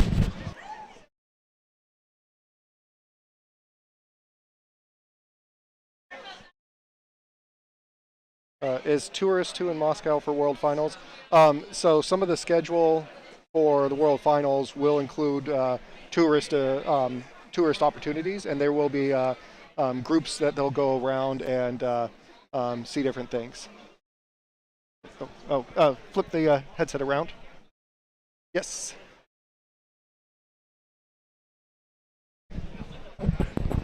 Hi there. Hello, Hi, my name Hi is there. Jeremy.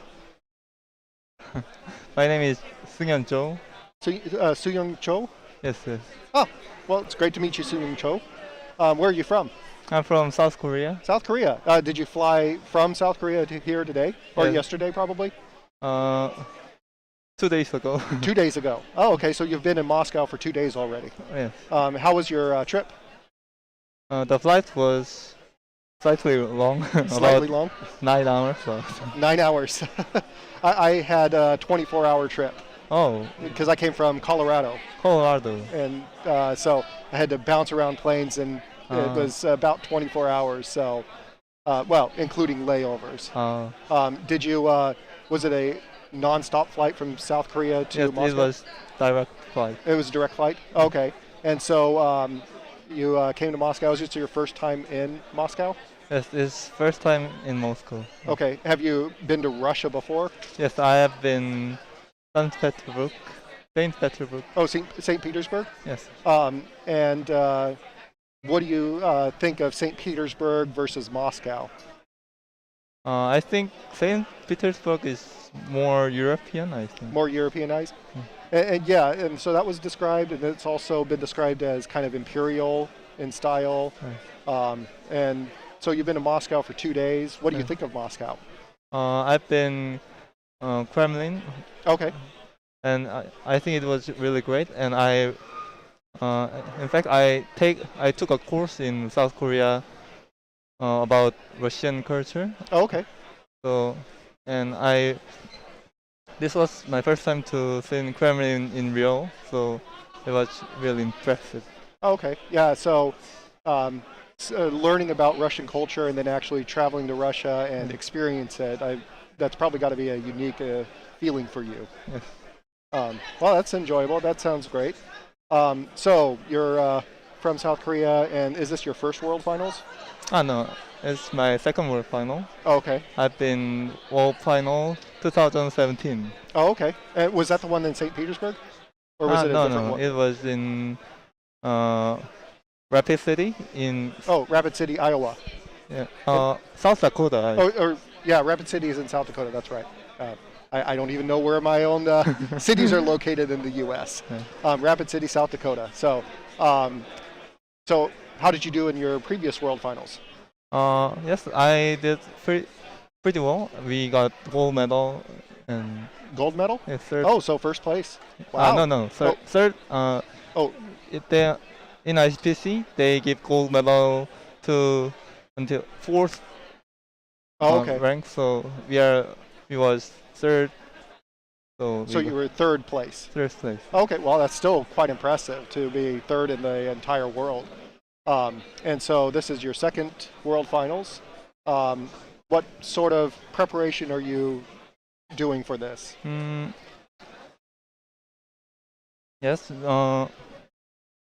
Sometimes our team do team practice, but mostly just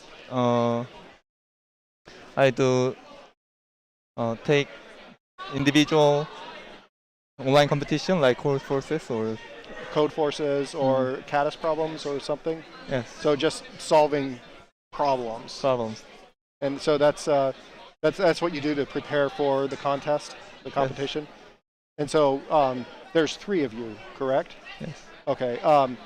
How do you split up the responsibilities during the contest? Actually, we just do when we receive the problem documents, just split it to 3 parts: the first ones and last ones and middle ones. So, for example, if there is 12 problems, then I solve first 4 and other members. So you split it up into groups of 4. Yes, group of 4, and do individually, and after then sometimes and remaining harder problems, then we start to discuss about harder problems.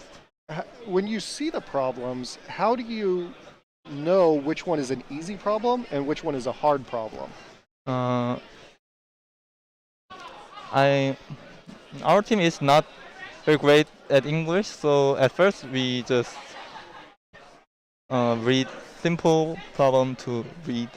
Okay, so the easiest to read Yes. problems, you try to solve those first. Yes. And after, if there was first solve problems, then we see the problem and follow it. Oh, okay. So then that brings up the question. So you competed in South Korea, correct? Yes. So are the problems in South Korea, are they written in Korean or are they written in English? In ICPC, it is in English. Okay, so everything for ICPC is written in English. Yes, it's written in English. Okay, so you really do have to be able to understand English to succeed at solving the problems for this. That's right. So, I mean, I have tried to learn other languages, and my other languages are not great, and so you able to understand them in a competitive environment, understand English, is quite impressive, especially doing so well during the contests. Well, I think understanding the statements in problems is more easier than normal English because it is related to competitive programming, and I know a friend who very not good at English, and he also can read problems in ICPC or core courses, so I think it's a little bit separate. Is it because it's structured in the way to develop an algorithm? Yes, and there is a sample input and output, so we can Okay. verify. So you can kind of understand it from that. You kind of understand some of the English there, but then you look at the sample input and output for the sample cases to direct your algorithm development. Yes. Okay. And so that's interesting because I mean you need to understand English, but it's not as important then to actually be proficient in English to actually solve the ICPC problems. Yes. So, okay. So you're from Seoul. From what I've understood, Seoul builds quite vertically. Yes. It has a lot of tall buildings. How does that compare to Moscow? Seoul has tall building, and Moscow has a wider building than Seoul. I think this is because in Russia there is lots of areas. They're big. Russia is very big, but South Korea is small, and Seoul is very small, but there's lots of people. There are more than 10 million people in Seoul. So Oh wow. it has to be there has to be many skyscrapers and people live in there. Okay. So what about the transit system, the trains? There are many. In Seoul, there is developed subway system. I think A developed subway there system? is main 9 lines and more specific line Okay. in subway. It is quite complicated, but we can go anywhere to anywhere in Seoul, I think. Okay. So you can take the transit system anywhere in Seoul. Yeah. Have you been on the trains here in Moscow yet? I took a subway yesterday. Okay. How does the subway here in Moscow compare to Seoul?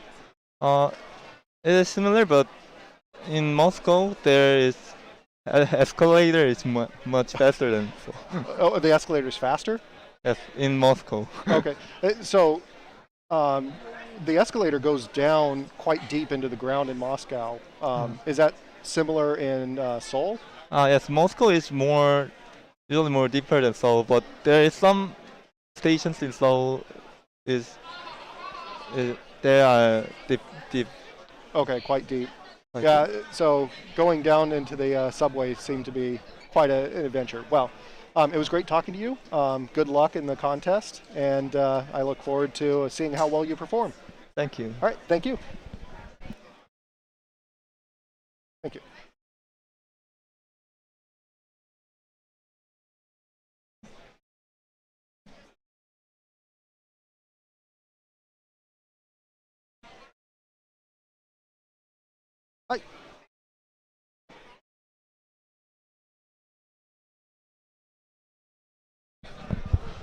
All right. Hi there. I'm Jeremy.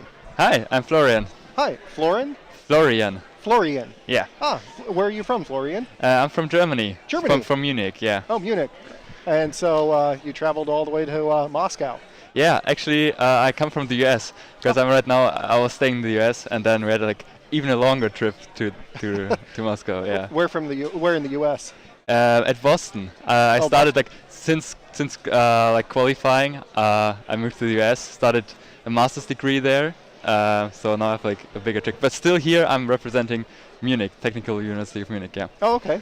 So you flew from Boston, or did you fly from Boston? Or Yeah. So from Boston, then had a stop in Zurich, and then met up my team here in Moscow. Yeah. Oh, okay. That's actually part of the same route I took. I went, flew to Boston, and then Boston to Zurich, Zurich to Moscow. Oh, okay. So that was it was not that long of a flight, but I came from Colorado, and so it was a long day. Oh, even longer. I see. So when did you arrive in Moscow?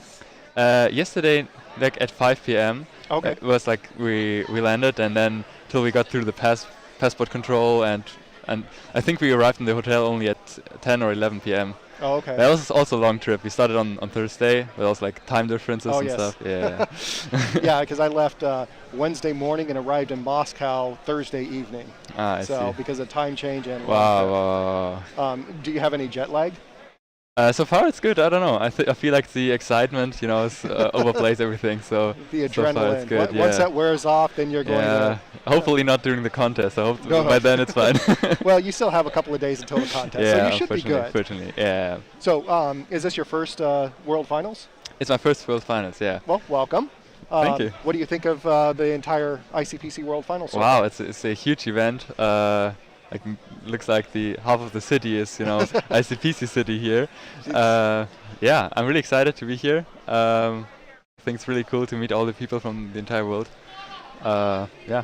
Yeah, I enjoy cultural exchanges a lot and meeting people from all over the place. So it's been a great experience for me being able to meet people from Germany, and there was the previous individual, he was from South Korea, and so it's really interesting to see everybody and meet people and learn more about their cultures. Yeah, and still we got like some common interest, and yeah, that you can always connect. So, so have you started the registration process? Yeah, we're just in the registration process, handed off our documents. Now we're getting our T-shirts and gonna record a video and take team pictures. So it's gonna be the next step. Yeah. Okay. And what are you going to do after that up until the contest? I'm not too sure. I think we've got a good program. Gonna see a bit of the city, have a few talks, listen to a few talks, meet new people. I haven't checked the schedule in too detail. If there's some room to do something else, but I think we're gonna have a great time. What sort of preparation are you going to do for the contest?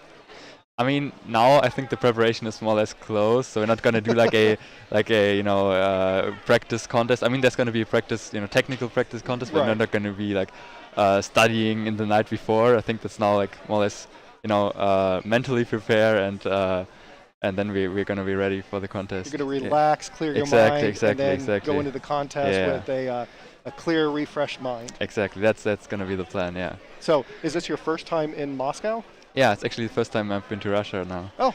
Yeah.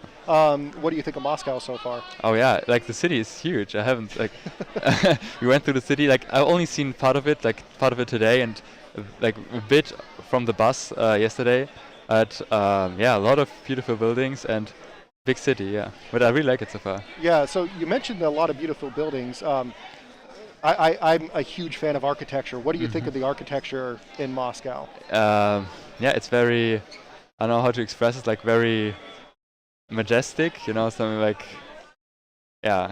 Majestic is actually very accurate for a lot of it. So a lot of the buildings in the Red Square, the Kremlin, exactly. I think it's St. Basil's Cathedral. It's fascinating to see all the architecture there. Yeah. The thing which interested me was walking down the city street here.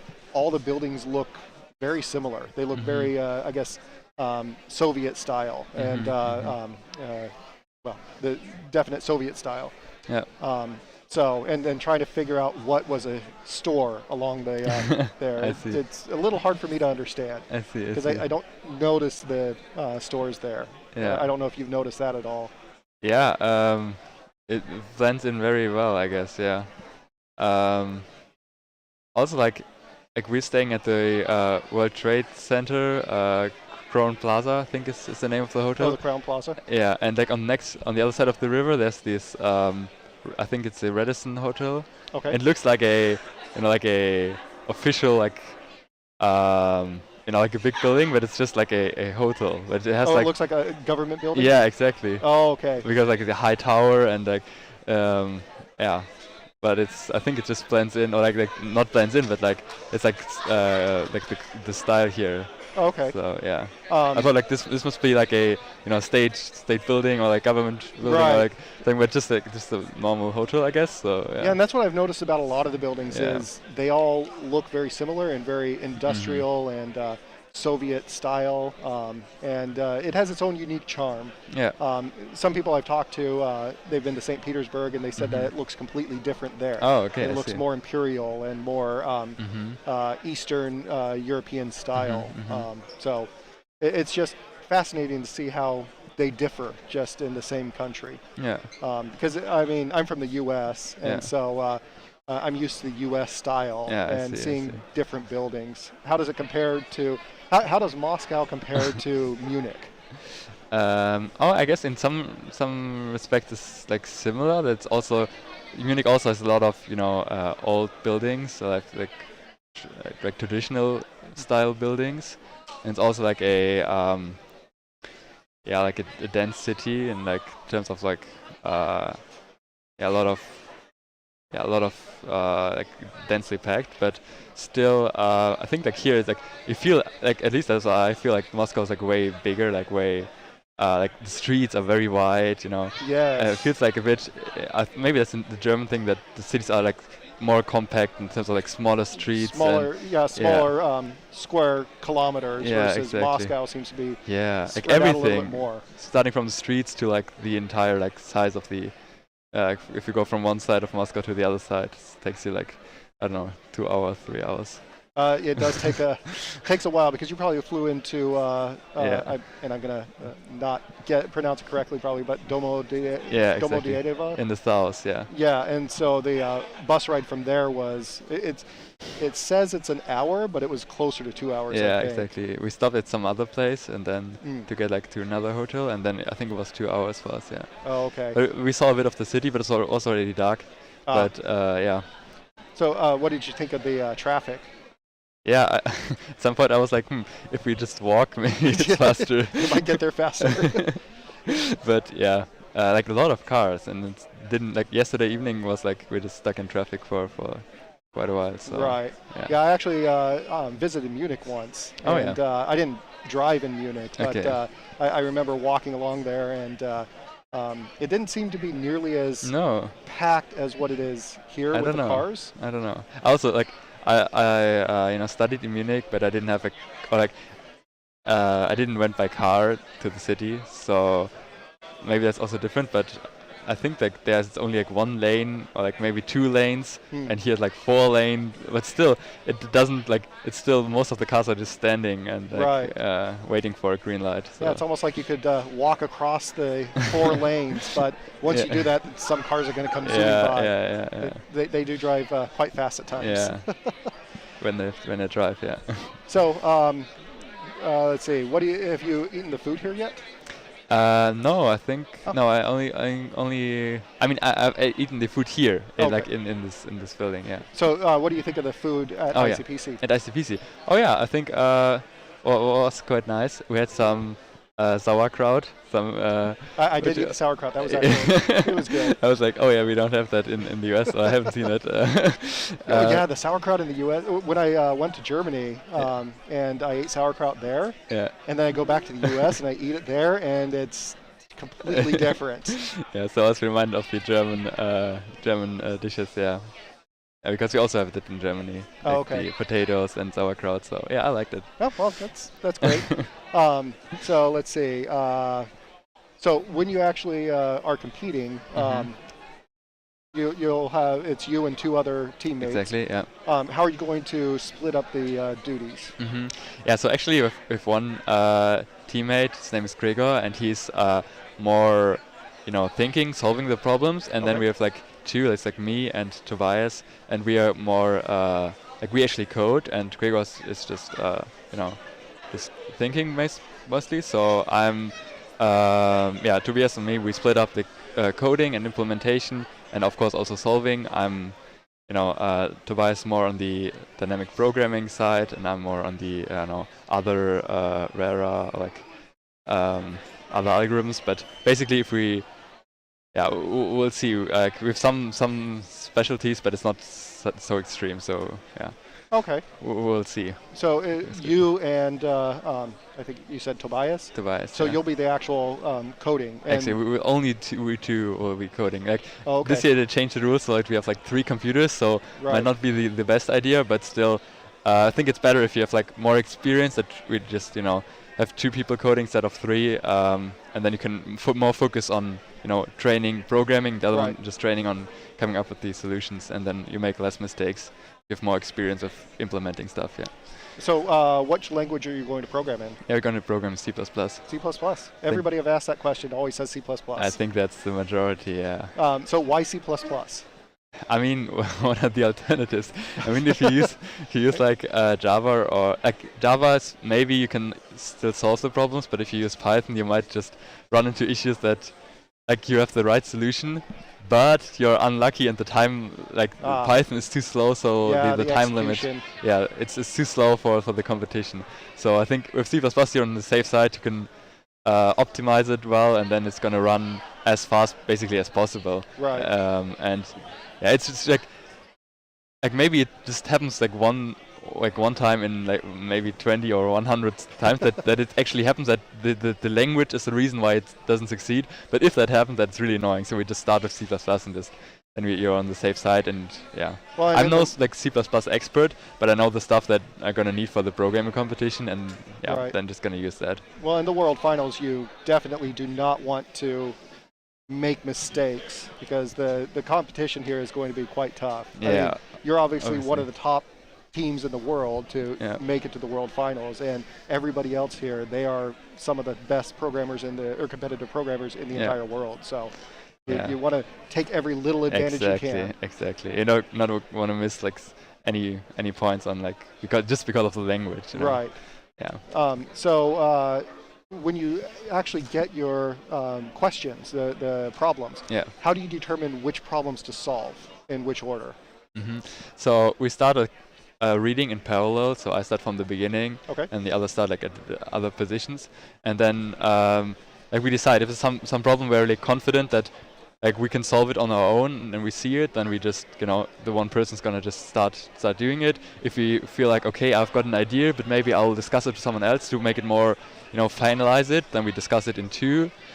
Or sometimes you see, in the scoreboard, apparently this task seems to be, other people seem to see this task. Maybe we haven't even read the task, or we just, skipped over it, and then we go back to this task. Maybe 1 person, 2 person. So it depends a bit, on what's exactly going to happen. But it's going to be our basic procedure. So you'll keep an eye on the scoreboard, see who's solving which problems, or which is getting the most attempts. Yeah, I mean, it depends, of course you still want to read problems that have not been tried, because it might also be easy, because it's like a trend, when people start solving one task, and everyone will work on that task, and it's maybe there's some tasks that only a few people have ever have even read or understood.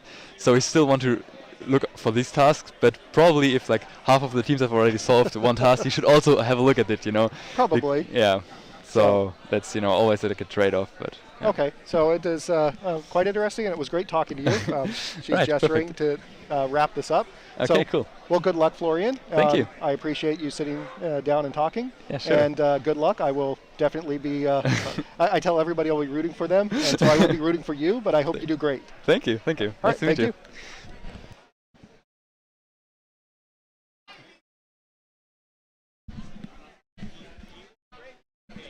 I mean, I'm good.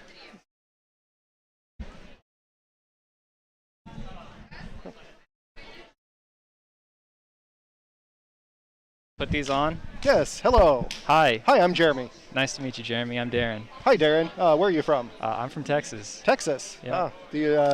Did you fly here yesterday? I flew here today. I Oh, am today. so jet lagged. Yeah. You are probably quite tired. Yeah. I got up at like 5 a.m. Texas time, and now it's like way past that Moscow time, so I'm a bit tired, but we're good. We're Yep. rolling with Well, it. I'm glad you're here. Thank you. So, welcome to ICPC World Finals in Moscow. Yeah, I feel very welcome. Yeah. What have you thought of this entire setup? I think it's awesome.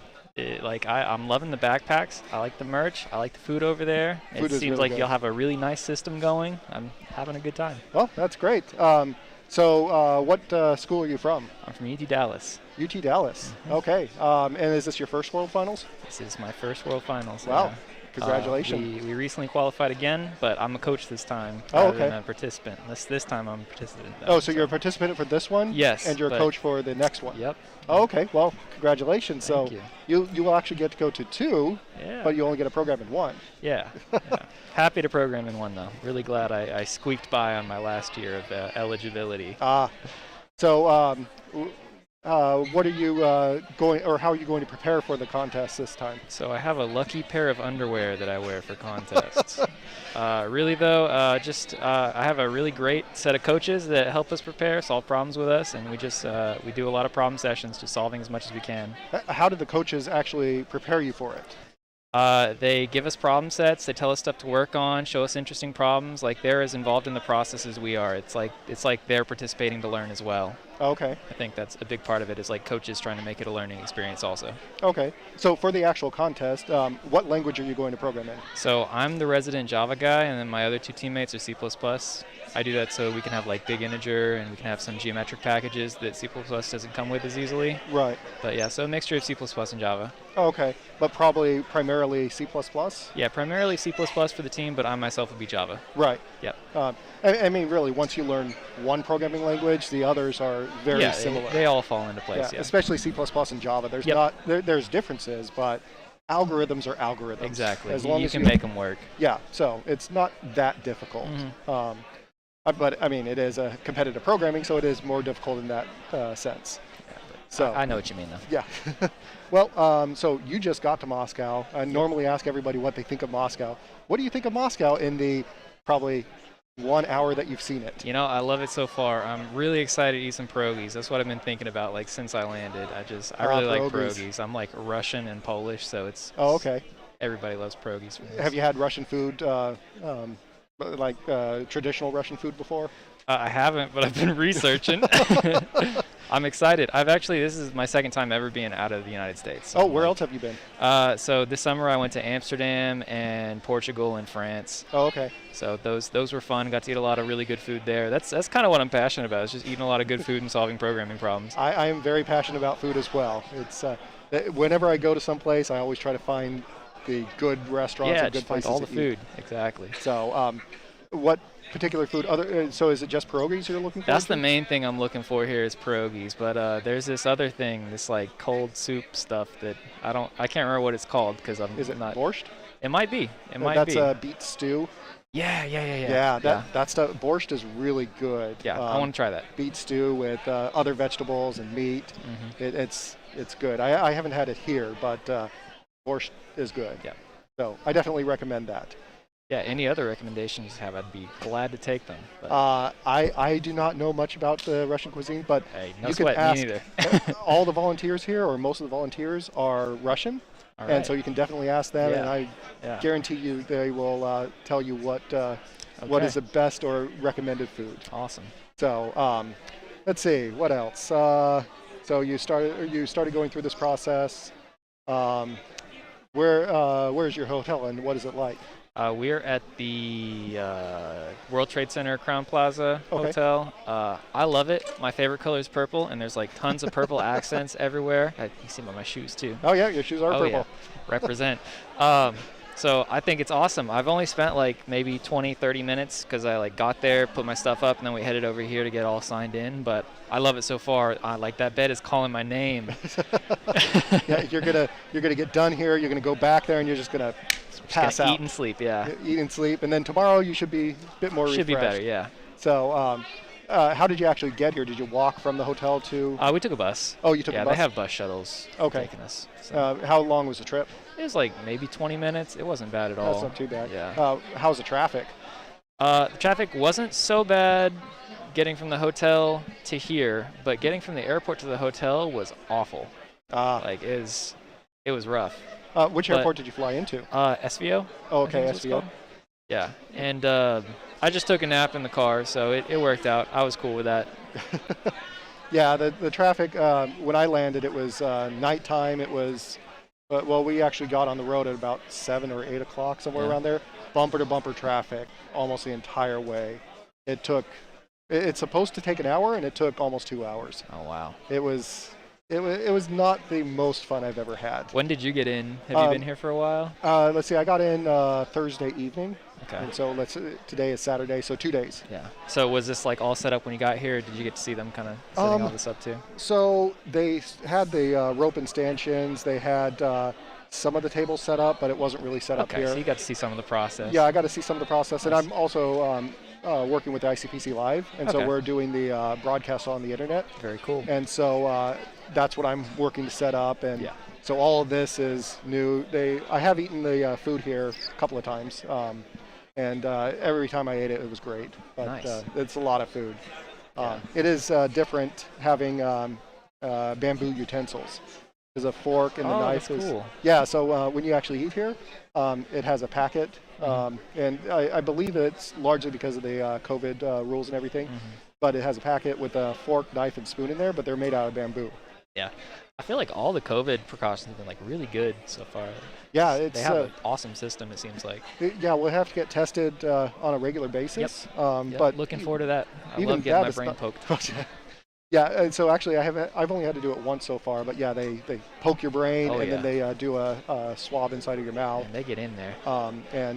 But it's really not that bad, and you get the results back really quick. Yeah. Usually 8 hours or so. And we just have to get tested regularly, and then we're good to go. Yep. So, and then we have the different color bands. We have to get a new one every day. So they do that to make sure that we were tested. So the COVID restrictions, initially I was worried about the restrictions that they were going to have and the testing and everything. I thought that there was going to be a lot more problems, and it was going to be a lot harder to get stuff done, but it's really not been that bad. Yeah. So what about like the security that you've had to go through? Hasn't been bad. Had to go through a couple metal detectors and show some forms, but other than that, it's been pretty smooth sailing. Yeah, I've noticed that because we're so close to the Kremlin, there's actually a lot more security here than I'm normally used to. There's security services running around all over the place, and standing around monitoring everything. And it's just, for me, it's a little different seeing all that. Yeah. So it's definitely an experience. Yeah. I mean, this whole thing is an experience. I'm having a great time already. Like, well, I'm glad you're enjoying it. Looking forward to the rest too. So, what are your plans for the rest of the time until the contest? Eat some food. They have a ton of events lined up for us. So I don't know how much downtime I'm gonna have, but try to squeeze in some meals on top of the ones that they set up for us, and then just get ready to win. Are you going to practice? Yeah, we're definitely going to do some practices. Oh, and get ready to win. Sorry. Of course. Yeah, of course, you're going to win. Yeah, we were theorizing at the table over there while we were waiting for our turn to do our stations, and I was like, all right, guys, so assuming that we didn't come to this competition, who do you think would win world finals? Yeah, who's going to be second place? Yeah. So can't just discount ourselves like that. No, while we theorize. In all honesty, just making it to World Finals, you are one of the top teams in the entire world. Oh yeah, like this for me, honestly, this is like a reward competition where it really feels like there's very little on the line, because I'm here to have fun, solve some really cool problems, but there's nothing on the line. I'm not gonna not advance. This is as far as you can go. So yeah, so just making it here is an accomplishment. Yeah, it's such a great feeling just to be like, okay, I'm here, let's have some fun. So yeah, that's a great approach to take. Yep. Because if you go into it stressed and everything, then you, at least for me, if I'm stressed at a competition or something, I generally perform a lot worse than if I just go, we'll see what happens. Oh yeah, it's not fun performing under stress in Yes. these competitions. I like the last competition I went to, it was like my last chance to make worlds, so I was like, oh man, I was freaking out. But Well, I mean, technically you made it twice now. yeah, Because you're going as a coach the as second the coach, time. yeah. So, I mean, you've made it twice. You've Yep. already far exceeded your expectations for Very it. happy. So, yeah, and you get to go to Russia at the same time. So it looks like there's somebody else to talk to. All right. So Well, thanks for talking to me. Thanks yeah, it was for great having talking me. to you too. Great talking to you too. Enjoy the rest of the All right. preparations and everything. Yeah. And good luck on the contest, and I will be rooting for you as well. Thank you. All right, thank you.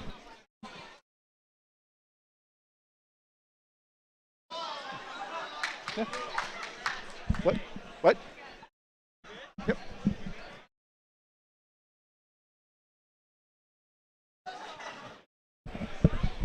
Hi there.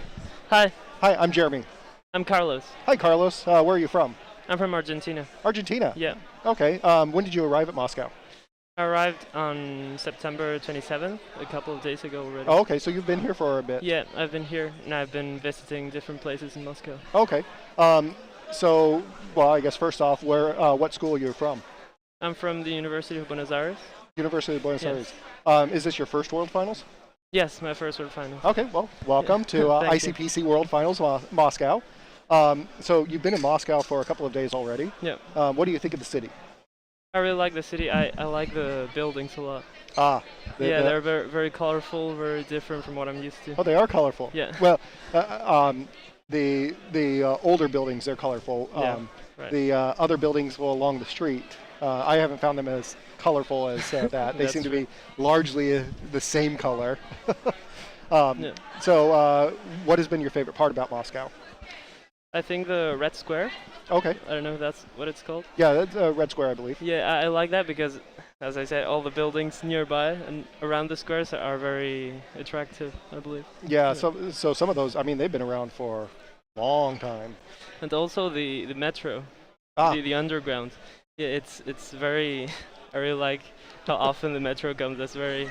Oh, That's very very good, frequent. I think. Yeah. What was it like going down into Yeah, the? it's very, very long, the stairs. Yeah, it's quite far underground. I don't even remember exactly how far underground it is, but it is quite a ways under It's there. a bit nauseating. Yes, and it just, well, it makes me kind of feel claustrophobic because you keep going down and down, and it's cool. Is there a metro system in Buenos Aires? There is, but not as big as in Moscow. Yeah. Okay, so Moscow is much bigger, more frequent. Yeah. Okay, so let's see. What do you think of ICPC here, the entire setup in this area? Well, it's my first time in ICPC, so I cannot compare it to previous years. So I know how much has changed and what is part of ICPC every year. But I think all in all, everything was very organized.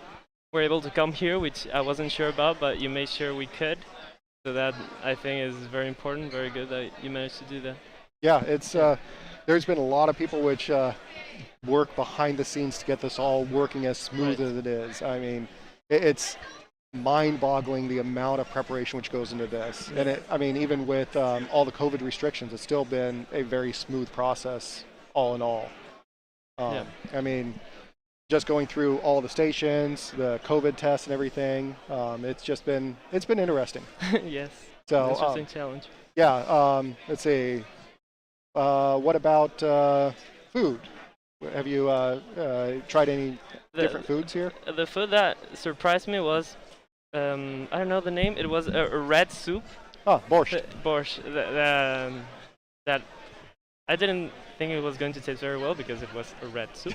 But yeah, it's beets. Yeah, but I served a spoonful of it, and I really liked it, and I think I'm going to eat some more again. Yeah. I like borscht. I haven't tried it in Russia yet, but I have liked it when I made it before. So. Yeah. Also, I was surprised. I think called varenikis, something like that. Varenikis? I was surprised that they were a typical food here in Russia because back home I also knew about varenikis. Like my what family. Is it? It's the way I cook it. It's like, well, a piece of dough folded with mashed potatoes inside. Oh, pierogi. Pierogi? I don't know. I think it's similar to pierogies, which is Polish, which it's dough with mashed potatoes inside or Yes. some cheese and Yeah, meat and it's stuff. boiled. Yeah. That I also had that back home, and yeah, was surprised that it was considered typical for here. Yeah, well, I mean, Russia is close to Europe. I mean, well, it's right next to Europe. Yeah. But yeah, so there's a lot of culture exchange between the two, and so one of the previous individuals I talked to, he was really looking forward to the pierogi and eating it. So, and how did you say it again? Varenikis. Varenikis. I think that's what they're called here. Okay. But back home I call them barenes. Varenes. Yeah. Varenikis or Berenes? Back home I call them barenes. Oh, and Varenes. here, yeah. Oh, okay. Interesting. So let's see. Is this your first time out of Argentina? No, I've participated in other competitions, IOI, IMO, and other more regional competitions that were out of the country. Yeah. Okay. And where were those at? My first international competition, I think, was in Hong Kong. Okay. An IMO in Hong Kong. Then I had an IMO in Romania.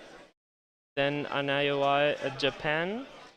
And an IOI at Azerbaijan. And then a competition in Ecuador, I believe.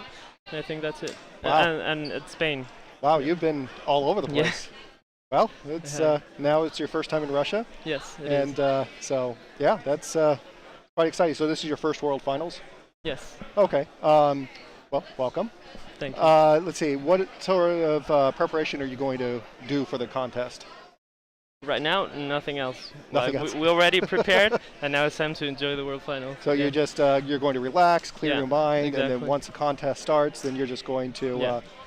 So you aren't going to practice or anything? No. Okay. So what about when you're actually at the contest? So it's you and two other teammates. Yeah. How are you going to split your time? Is one of you going to code and the others work on problems, or what sort of process are you going to have? The strategy we have is one of us is not going to touch the computer. Okay. He's going to direct the team. And then me and my other teammate are going to code and think the problems. And the one that doesn't code is the one that manages the whole team. It tells us what to do.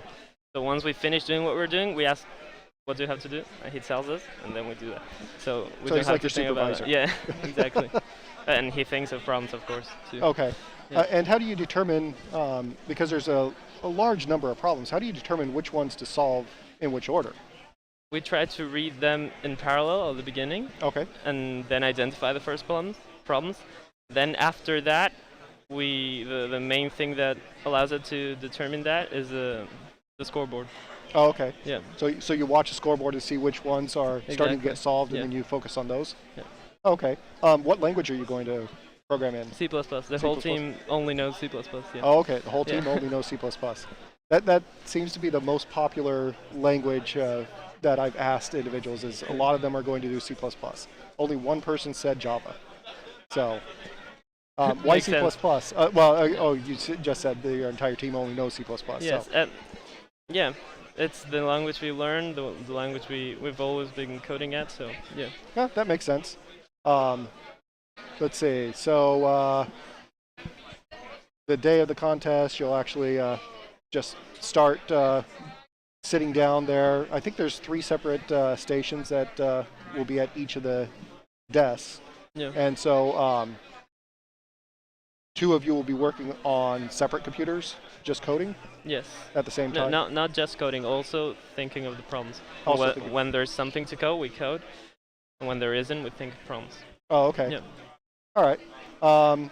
Well, hopefully that works out for you. I mean, making it to the World Finals, you've had to have. You're one of the best teams in the world, so I mean that means that you have a really good chance of actually doing quite well in this contest.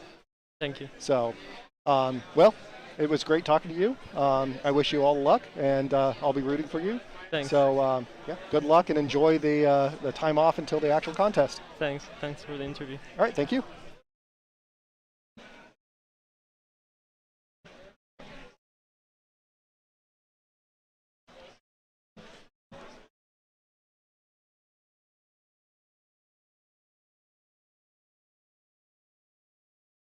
Yeah. Hello. Hi there, I'm Jeremy. Hi, I'm Kevin. Hi, Kevin. Nice to meet Where are you. you from? I'm from Costa Rica. Costa Rica? Yes. What university are you with? I'm with the University of Costa Rica. Which is That's yeah. aptly named. Totally. When did you arrive in Moscow? I arrived yesterday, and I had a tough flight, so I ended up getting here like at 2 in the morning. Oh, wow. So 2 in the morning. Yeah. That's, so are you jet lagged? Like I'm tired because I couldn't sleep that much to get some breakfast, but I feel fine. Oh, well, that's good. So is this your first World Finals? Yes, it is, and I'm very excited about it. Well, welcome to ICPC World Finals Moscow. Thank you. What do you think of the whole ICPC setup here?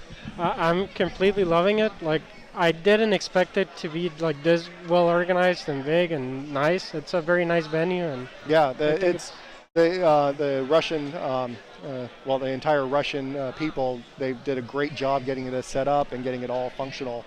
Yeah, I agree. It is quite fascinating, and I mean, we're right next to Red Square and Kremlin and everything else, and right in the center of Moscow.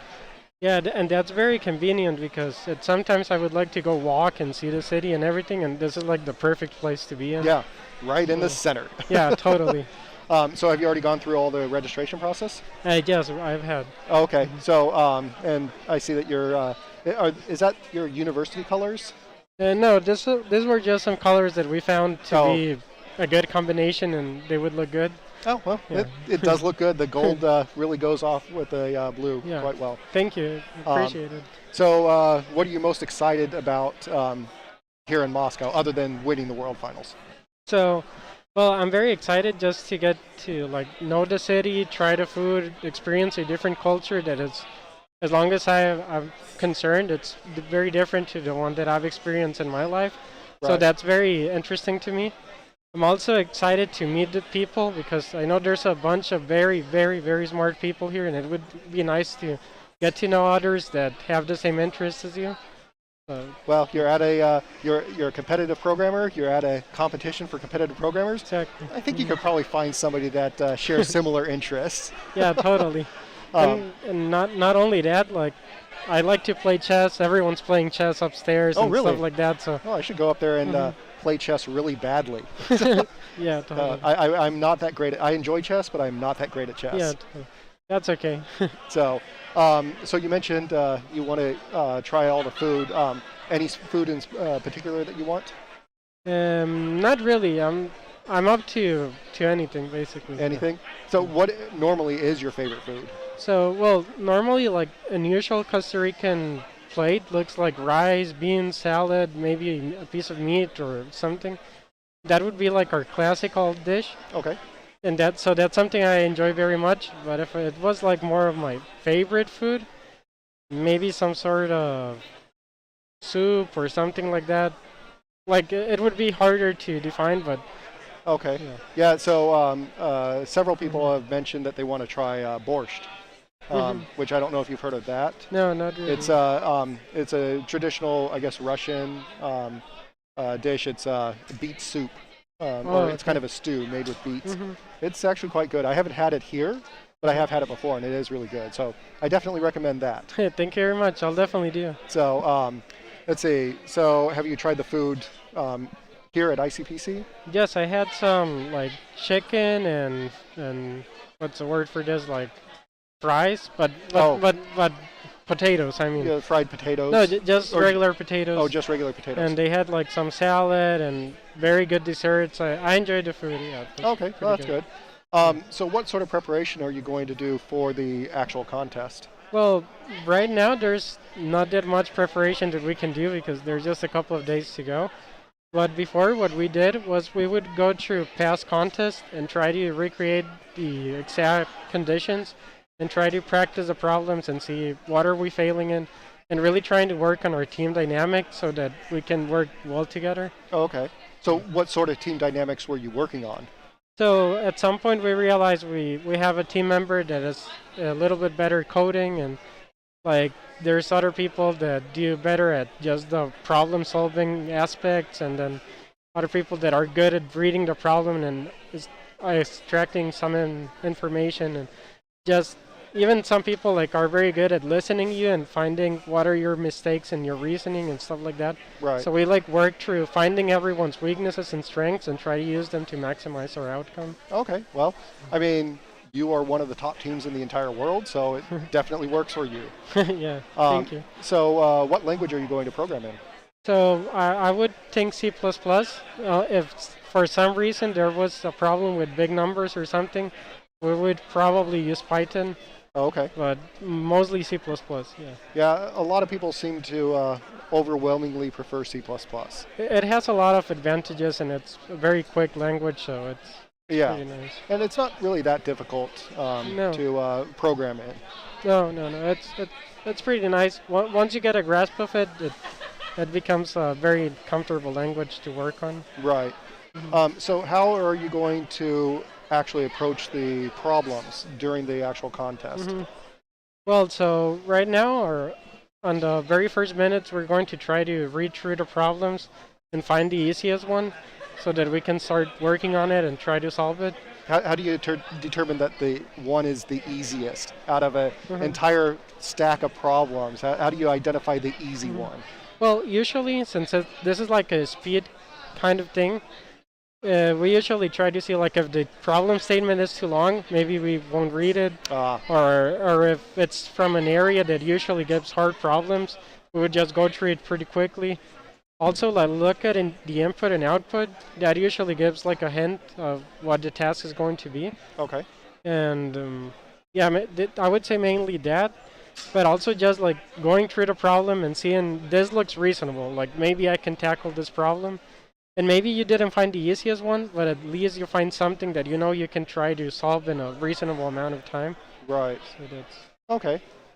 And are you going to split up the responsibilities for actually reading the problems or determining which ones? What we usually do is like I'll just give it as random. But let's say I start at the beginning, someone gets the very bottom, and someone starts in the middle, and we just like start meeting up so that everyone can read something quickly. Okay. And that's usually how it's done. But when it comes to the problem solving, we'll probably be working together most of the time just because these are very hard problems and it's nice to have some cooperation. Okay, so all three of you will be working to solve one problem? Yeah, probably three, but if at some point we did solve one, we would probably split up or something like that. Okay. It would depend, but in general, we were going to be working in at least groups of two. Okay. Is one of you going to be assigned the actual coding responsibilities, or are you going to split that up? I think it's most likely than not, then one of our members is going to be doing most of the coding. Okay. But depending on the problems, it might change, but it's most likely that it's going to be one of us. Okay. Well, hopefully it works out for you. Thank you. Like I said, you're one of the top teams in the entire world, so, I mean, obviously you have a plan and you've used that plan and it works. So, thank you. Yeah, so let's see. You've been in Moscow. How long did you say you were in Moscow so far? Just this day. Oh, just basically. today. Okay. And what are you most excited to see in Moscow? Well, the Red Square. Oh, yeah, the Red Square. That's right. Totally, I've talked to a few people, and so it's all kind of blended together over totally. time. So that's fine. So yeah, hopefully you get to the Red Square. And I think there's an actual tour for the Red Square. Oh, really? So if I remember from the schedule, I think there's a tour, a walking tour of all of it. So hopefully that. I don't know when that happens, but hopefully it isn't too long. But yeah, well, it was great talking to you, Carlos, or Kevin. Kevin, yeah. Sorry. That's fine. You've talked with a bunch of people. One of the previous ones, Carlos said, so I apologize. That's okay. But it was great talking to you. I hope you enjoy your time here, and good luck on the contest. I'll be rooting for you. Thank you very much. I appreciate it. All right, thank you. Have a good day. Thanks, you too.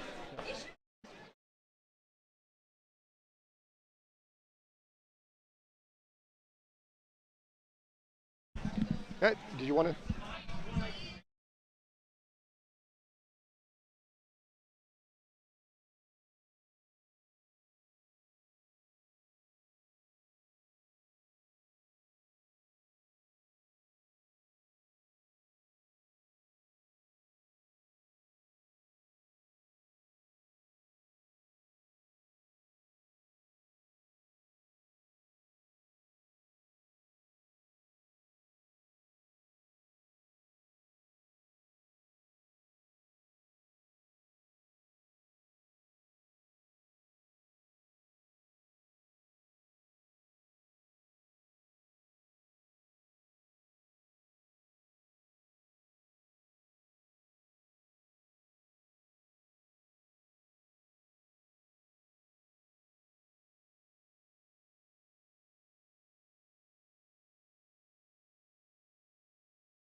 Can you hear me just fine? Yes, I can hear you. Excellent.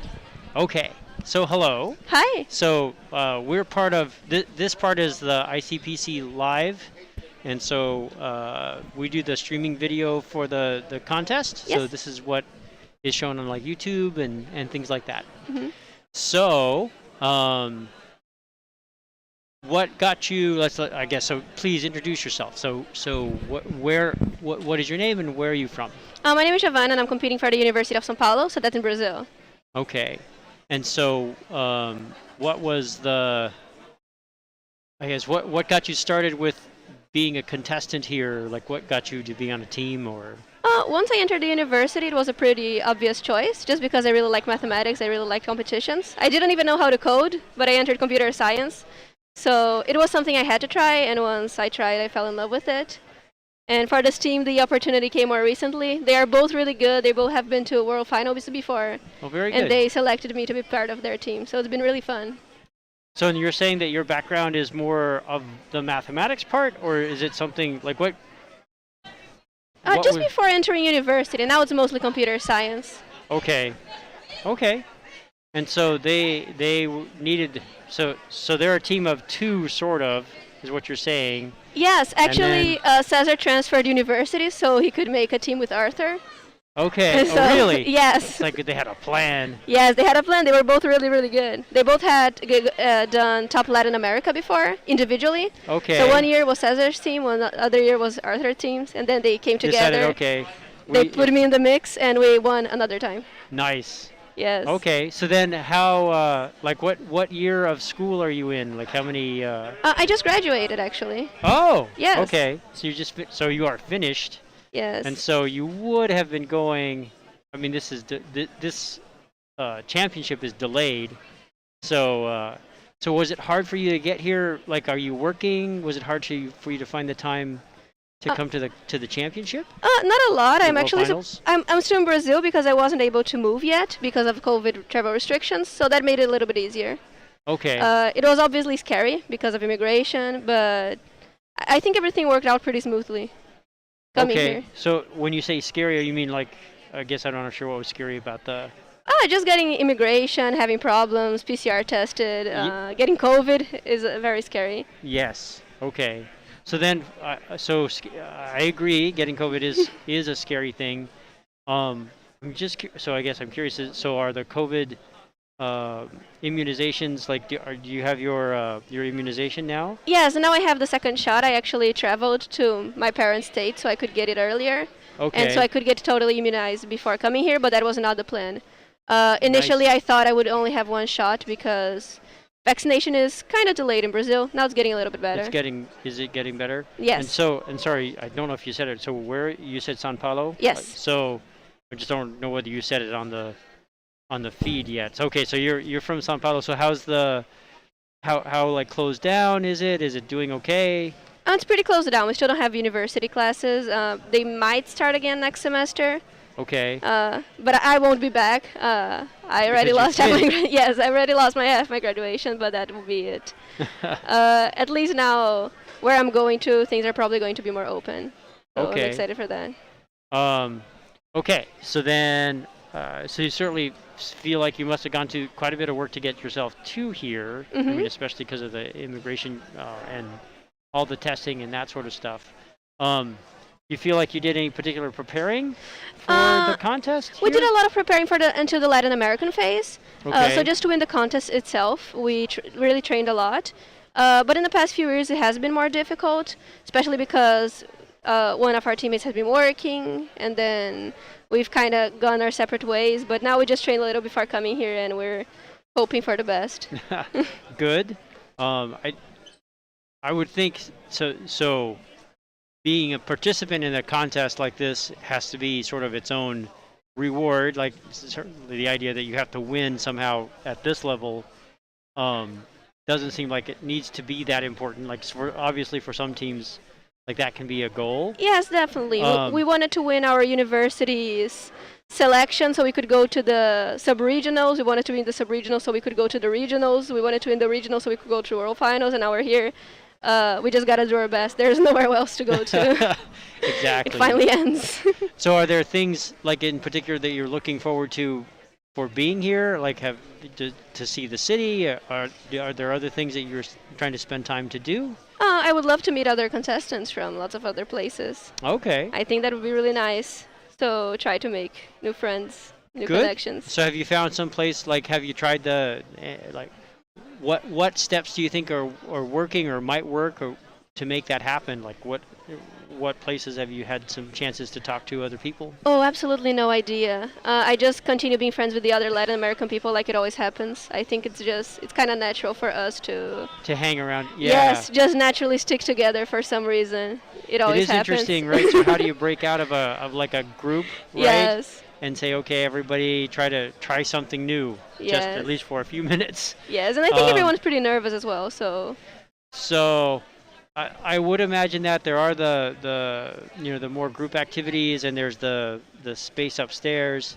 I suppose just trying to find and sitting at somebody else's table for lunch and things like that might be a way to we actually talked a lot. Break some ice. We talked a lot with staff. The staff here has been like really, really cool. We talked a lot. They told us where to go, what to do. They've been like really, really friendly. I would think. Okay. Really the best.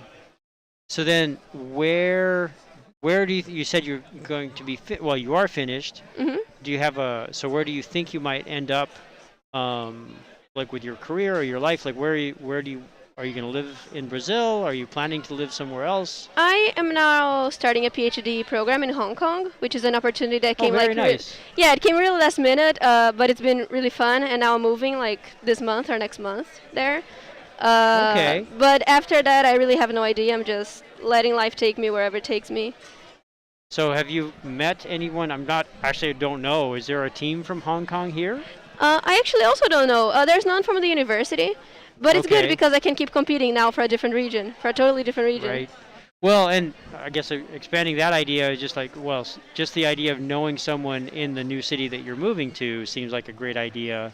Like how did you end up deciding to get to Hong Kong? I think maybe is that question. Oh, I actually one of the professors made a post on Codeforce's blog. Oh. And then I sent him an email, and things work out from there. So it's just a Codeforces. So Codeforces, like somebody's like, we need students, or how?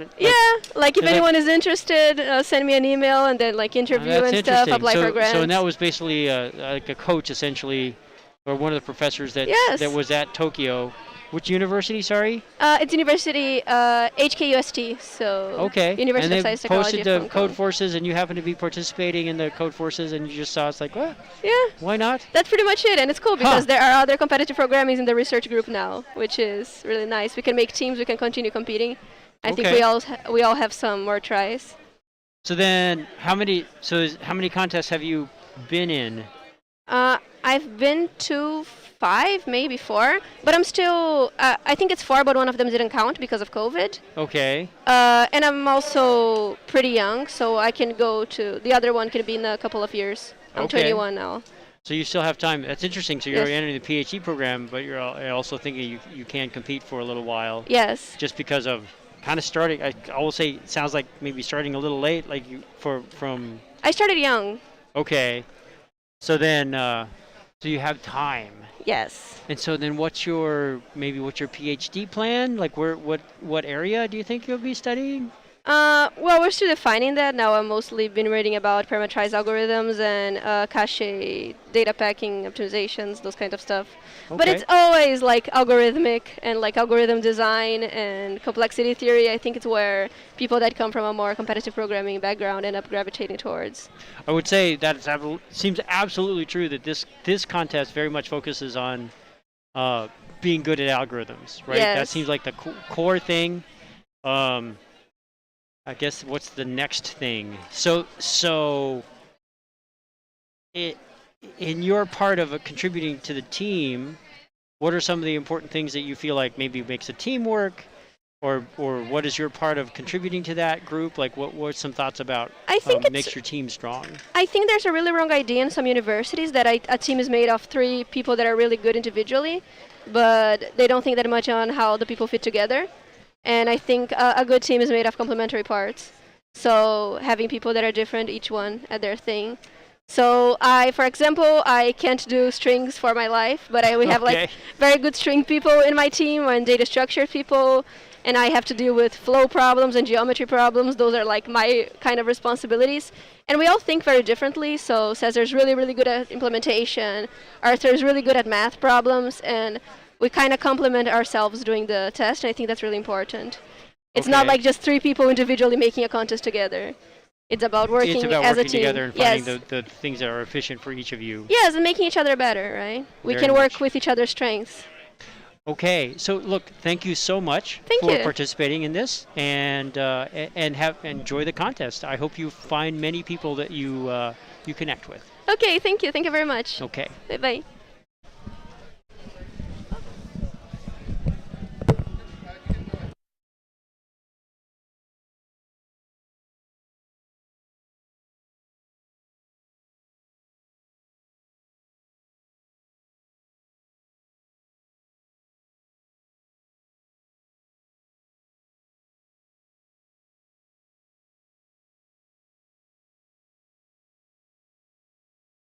Can you hear me okay? Yes. Very good. Okay, hi. There's something about beards. You have exactly the same problem, I think.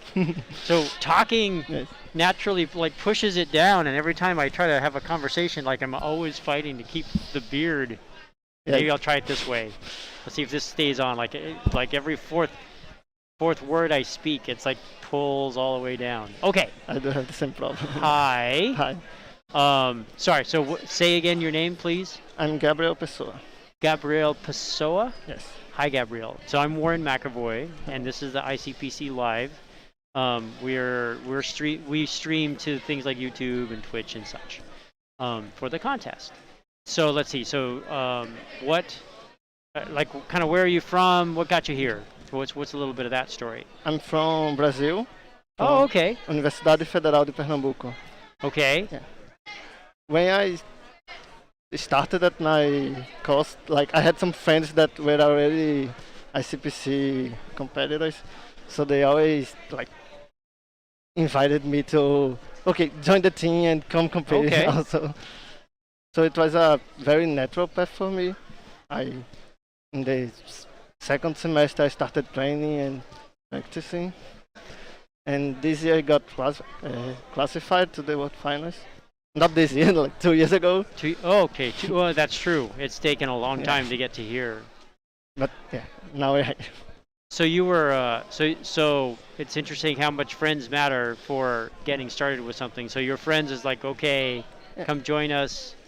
In our university, we have like a tradition of always trying to come to the World Finals. I think we came to 10 World Finals the university.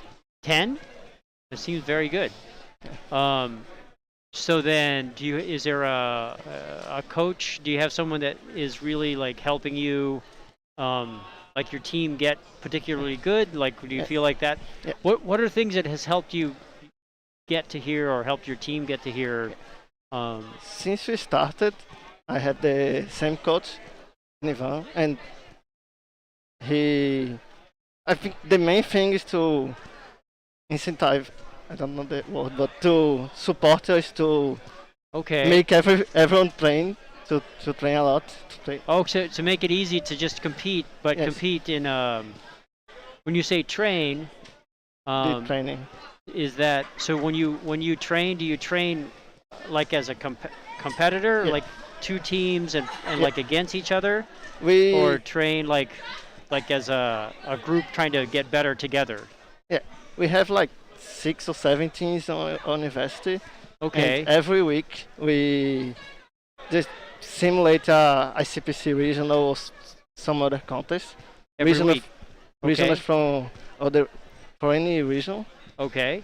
And yeah, that's the main thing that we do. Just keep practicing. That's something that's really helpful because when you have multiple teams from the same university training, it's really good to discuss the problems after the contest and discuss everything. Okay. And support each other to make everyone comes every week. It's hard with classes and stuff too. Just that extra time. So, but there's a choice about how you spend your time. There's lots of ways to spend a time. It seems particularly nice that it sounds like you compete, but then afterwards you're also like your friends and you talk and you try to make everybody better. Yeah. Like nobody's like, oh well, we don't talk about how to make it better. Like everybody's trying to make it everybody else. Yeah, that's really important. I think we never treated each other as rivals or anything. That seems very valuable. Yeah. So maybe what are some things that you feel like has helped you get better? Like what are the, how do you say this? Okay, so you're a team of 3. Yes. And so what are things that has made you better as a team? Like did you?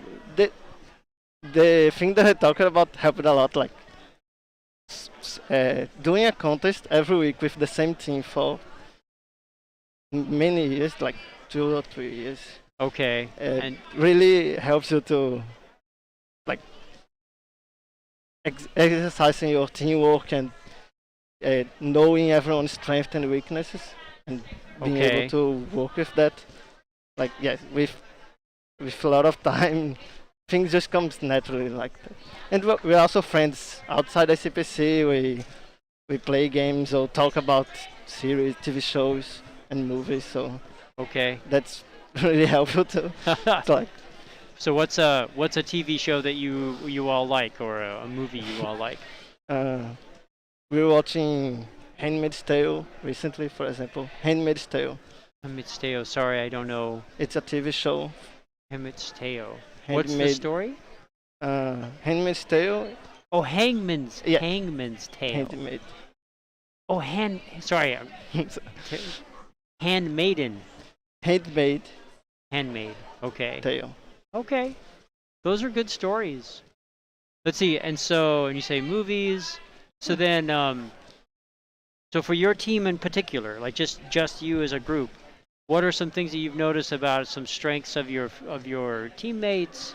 Like what is a little bit of that dynamic? Like what roles do you take? What do you feel like is somebody else's better spot? The first thing that I think is that we have a team. One of my teammates, Claudius, is really good at math and number theory. So, like every time there's a problem like that, you discuss with him. It's also important to everyone to understand every topic and be able to help each other. But like every time we have to we go to him and ask him for help in solving a hard number theory problem, because we know that he's the most capable of doing that. Okay. So that's the first strength that I think. Okay. But yeah, we also have. I think I'm the one that also have to implement the hard implementation problems. Problems that you have to code like many lines, and the difficult part is the implementation and not the solving. So when you say difficult, it's like it's some algorithm that might be more complicated to code? Yeah. Okay. So do you have a favorite? So is your favorite language? For many people, it's C++. Yes. It's here, so everybody practice with C++. So I'm curious. When you started at university, did you start with C++ or was it something else? In the first semester, we used Java. Okay. Or programming classes. But I think still in the first semester, like I talked to you, I had friends that invited me to train to ICPC. So I started learning C++ because C++ is the language that everyone uses on our university team.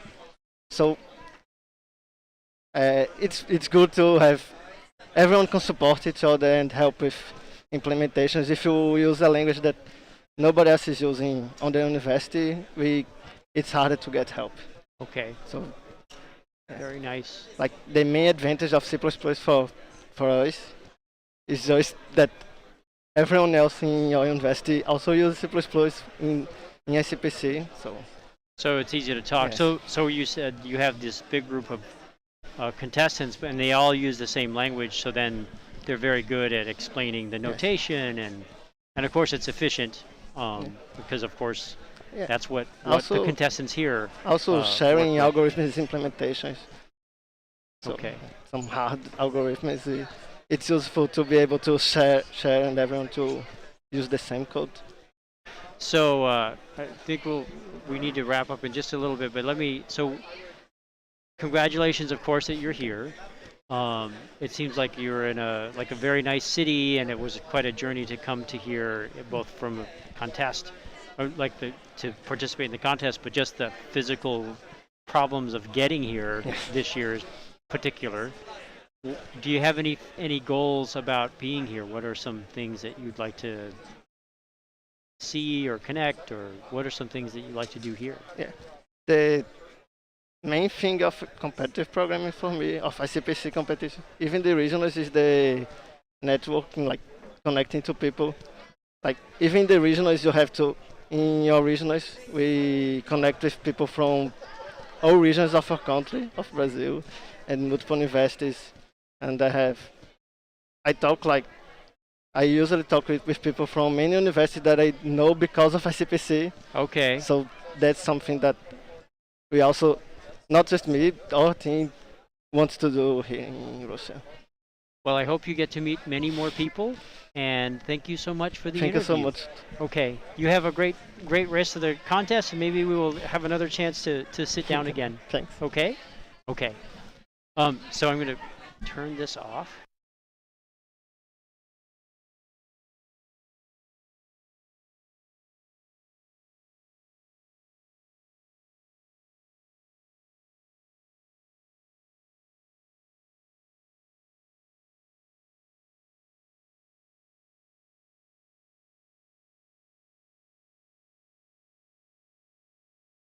This?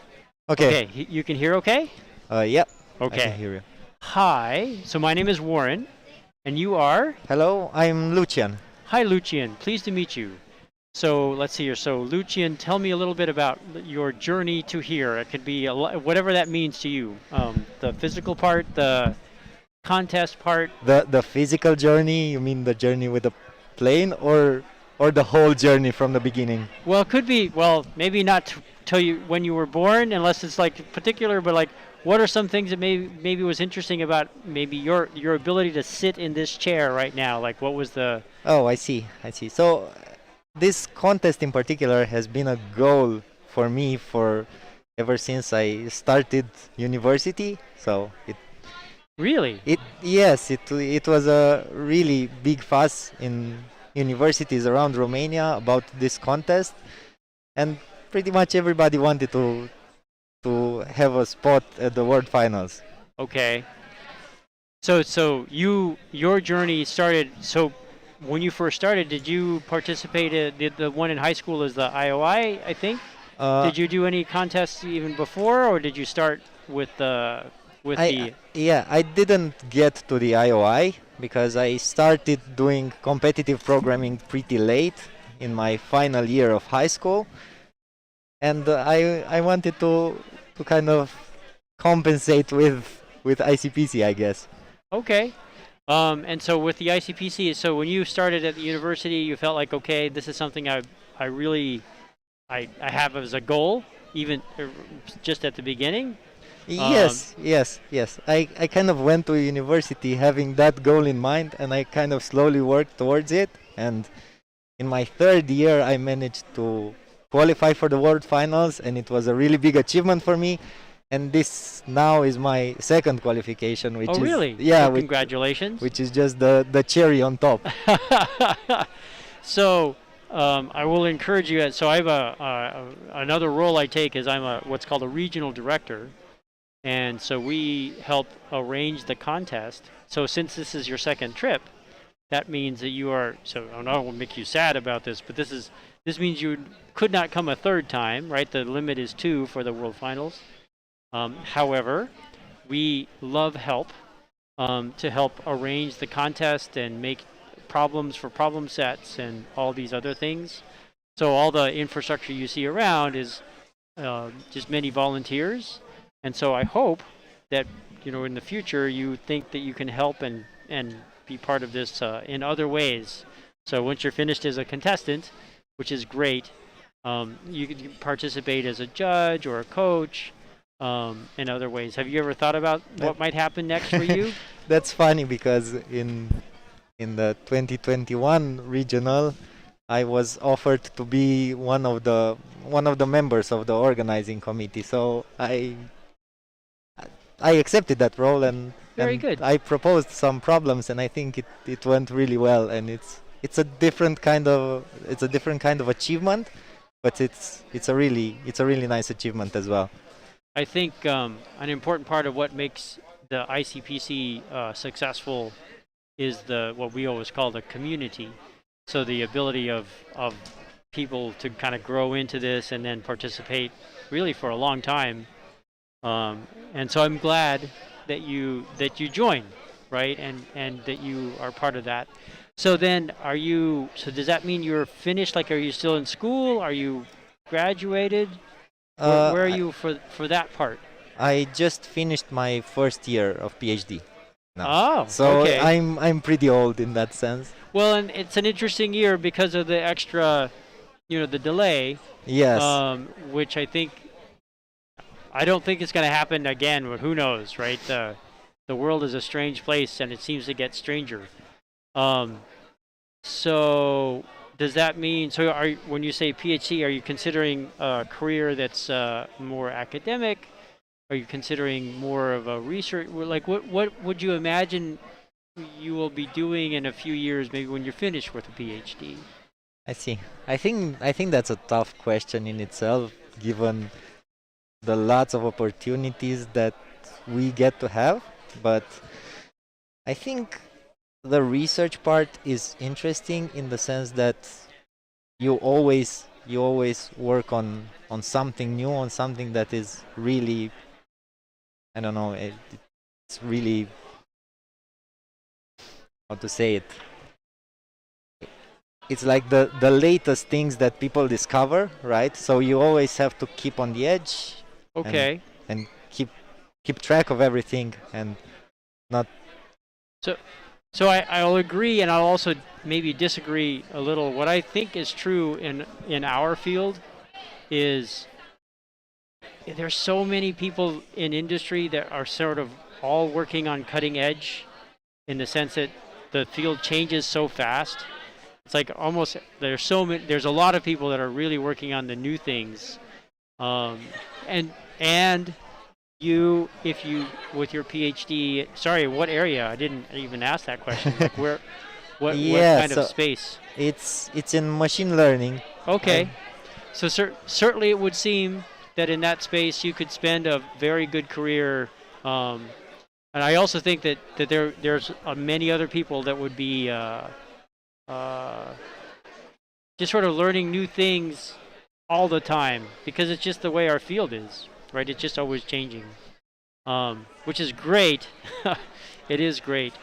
So you don't know where that's going to take you. You are doing machine learning now. So that's an interesting difference, it seems like. So I'll call this an opinion. I think of machine learning a little bit like French cooking. Like it's a recipe, but it's not really directions. Like they're kind of ideas, but they're not. It's not like if you do this, it solves a problem. It's like you do this and you add some salt, or it's never. Yes, you kind of just give the rough direction, right, for the algorithm. It's more like a philosophy. It's not an algorithm. It's like, well, we do it this way, but then there's some tweaking, and so it's more like, to me, it's like it's French cooking. It's like knowing how to make a good pastry, but then every pastry is a little different. Yeah, that's a really interesting metaphor. As opposed to in what I'd call more traditional computer science, it's like you do this, you get the answer, right? It's very specific. So I think where that is leading is this competition is very specific to algorithms. You do this, you get the answer. There's really, as far as I know, not a good space for machine learning kind of approaches, right? In the end, you write code that is very specific, like this solves this problem. For sure. So it's interesting. So how do you feel like the background for this applies to the background that you're doing for machine learning now? Well, I think of course machine learning is really different from algorithms in that sense. But I think that there's also multiple aspects of machine learning that are also important to talk about. Like, for example, quick pre-processing of the data that allows you to apply machine learning algorithms effectively. And in general, the optimization aspect, both in terms of optimizing the function that you're trying to learn, and also optimizing the time that it takes you to get there. Okay. Right. So there's kind of this and that, and So, yeah, I've had some interesting moments where I had to apply some algorithms in the scope of machine learning, especially in pre-processing. well, it's like each of the pieces is an algorithm, but the mixing is more like uncertain. Yes, it's very high level and very based on intuition more than Right, or practice. formal. Right here, this practice works in this space, right, and as opposed to like this solves this problem. It's interesting. Okay, thank you very much. Thank you. I hope you enjoy the rest of the contest, and just thank you for taking the time. Thank you as well. Okay. Have a nice day.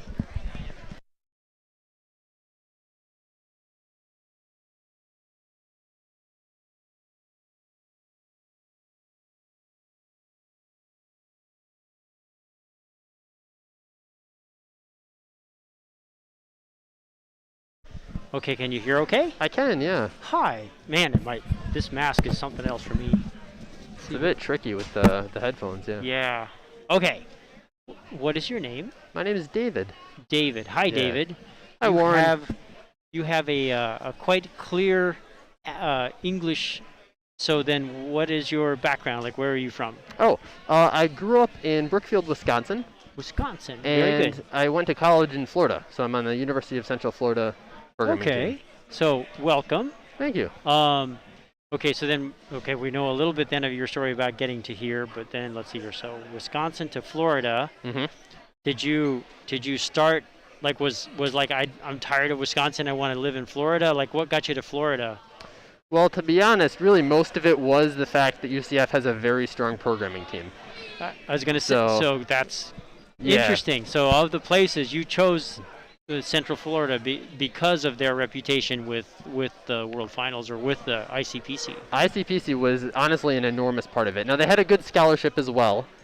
So it was much cheaper for me than going somewhere like Carnegie Mellon, for instance. Okay. But the fact that in addition to that, there was this way of, getting a job somewhere at like Facebook or Google, which is what I was really looking for, and an additional way to like make friends who were really good at something that I had done a little bit of in high school and really enjoyed. That was very appealing to me. So that was one of the main reasons that I chose to go there. Interesting. So then what was your participation? So you didn't, ICPC doesn't exist as far as I know at a high school. So in what way did you participate in a contest environment in high school? There were some ICPC teams in college at, I think, Marquette University, and then also MSOE, which is a local college in the Wisconsin area. And both of those teams held high school contests for high schoolers around Wisconsin, and then some in like Minnesota as well. Okay. Some teams came from Minnesota.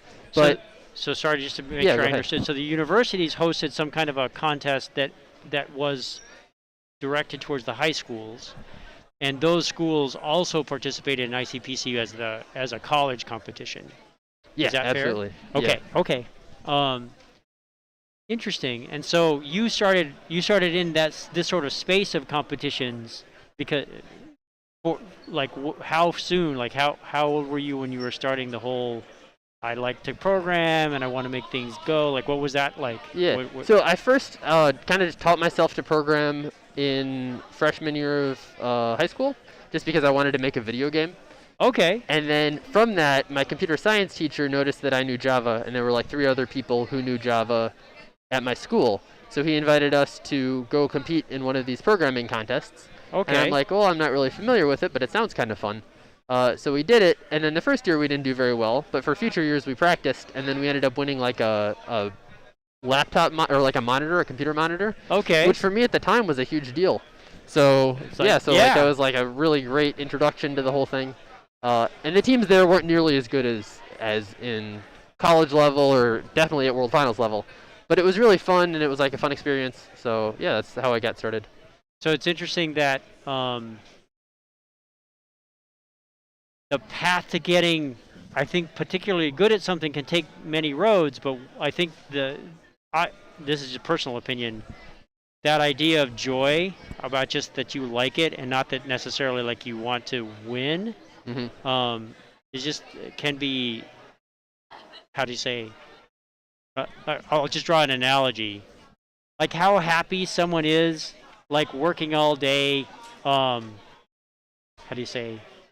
Like going for a hike or something like that, like climbing a mountain or something like that. They'll be totally happy all day, where they're doing actually way more work than they would have if they stayed home and did drywall or something like that.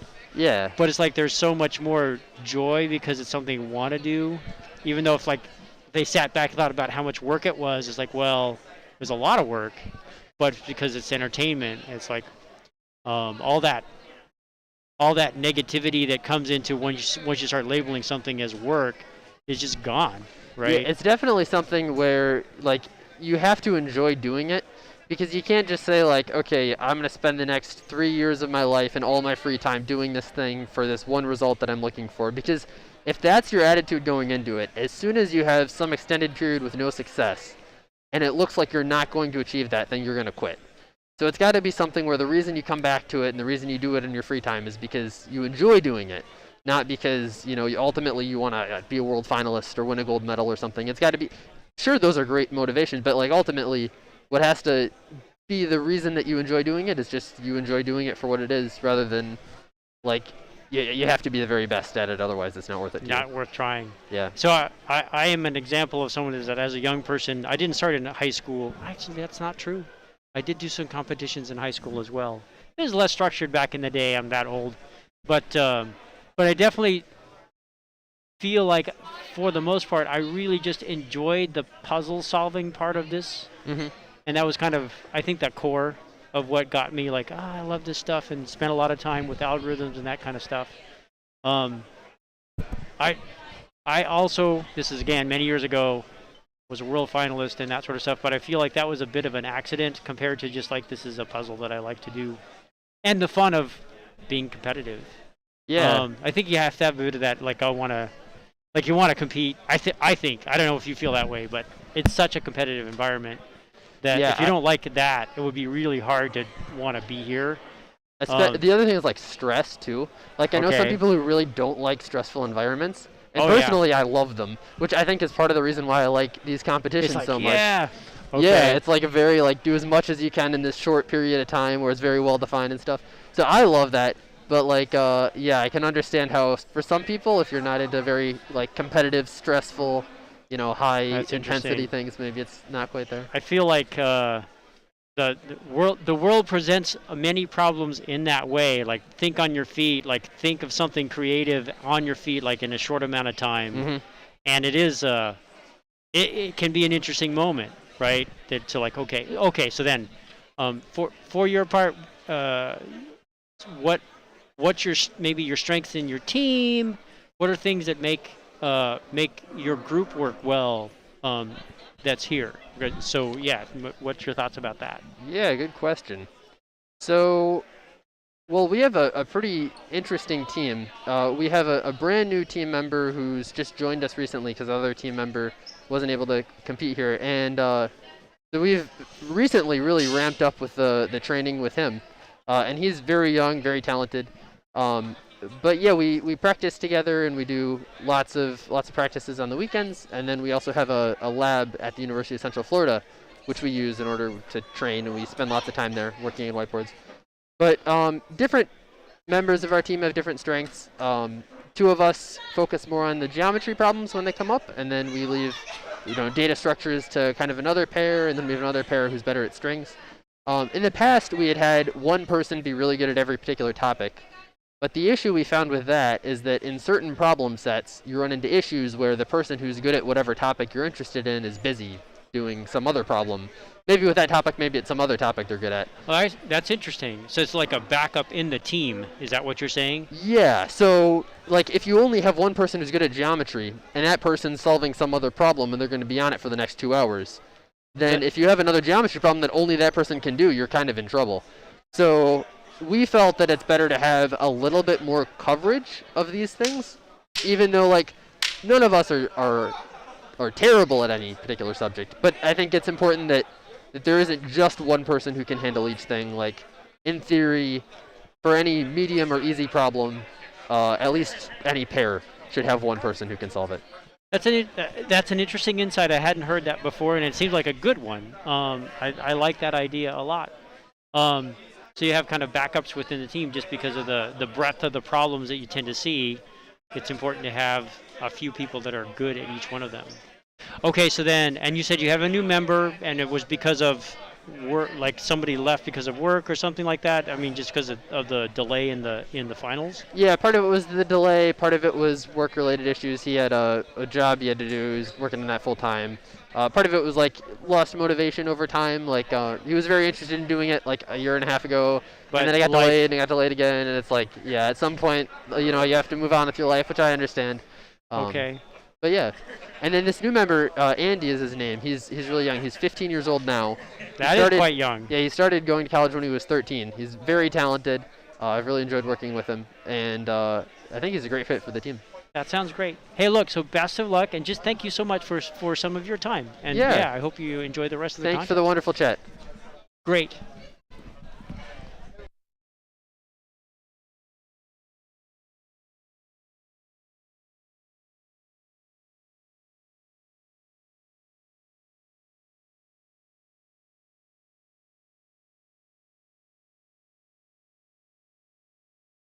Can you hear me okay? Yes, I can. Excellent. Hi. Hi. So my name is Warren, and you are? I am Anadi from Anadi. Amadi with Anadi with yes, an N. I see yes. It helps to see it spelled out too. Yeah. Anadi. Okay, Anadi. Pleased to meet you. Yeah, nice to meet you too. And sorry, which university? Yeah, I am from University of Wrocław. Wrocław is in Poland. Oh, okay. Yeah. Okay. University of Wrocław. Wrocław, yeah. Wrocław. And so, so say maybe what part of Poland?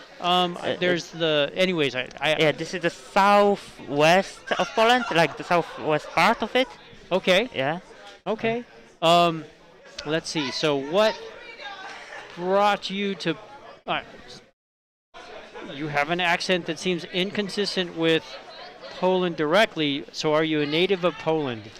Yes. Yeah, I'm living in Poland for my whole life, so yeah. So I would say I'm very pretty good. native with You're it. a native of Poland. So, Yeah. luckily, I participated in the World Finals for some time, and I had a chance to be in Poland. It seems like a very beautiful place to live. Yeah, it is. So, what are some things that you've liked about where you're at and the university that you're at, or the town that you live? What are some thoughts about your home? Oh, okay. So I think this is a hard question. It's slightly unexpected. Yeah. So I think like the Wrocław is a really nice city to live because there are a lot of green areas, and generally I guess that university is like pretty small in some sense. So it's really like familiar atmosphere. Okay. Yeah, and so yeah, I think it's it. I don't know what more to say. Interesting. So let's say you said in the south, so southern. So Yes. then, what helped you choose to go to the university? What was part of your path to start your degree there? I lived near it, so okay. That was why I decided to go there. And additionally, it is like really good. And we had classes in the high school sponsored by the university, and students from University of Wrocław were taking part in multiple camps we had, and they were like teaching us. We had lectures from doctors and professors from university, so it was like really a close connection. And yeah, that's why I decided to go there, and I think I made a good choice. Good. Yeah, and I really enjoy it. So then, so the team is then from the same space. That were these people are your teammates, people that you've known for a long time, maybe in high school, or is it more of a like when? How did you form your team? Yeah, so actually like my first team, like which was with Jarosław and Michał, which actually okay, that was a pretty complicated situation, but generally we knew each other for a long time, because like we participated in the same camps, even though like Jarosław is much older than me, like 3 years older. We went to the same high school, so we still like kind of knew each other before. And also we knew Michael from other camps, and we met. And now we are with Adam, who we met during in the university, and he's studying like I'm studying with him, so in the same year. So it was like really easy to meet, and so now we are like we know each other for 3 years, I think. Yeah, That's and good. with Jarek for 5 years or more. So yeah. So you've known each other, and it makes sense that you had been together for some time. It Yeah. takes time to be good enough to come to the World Finals.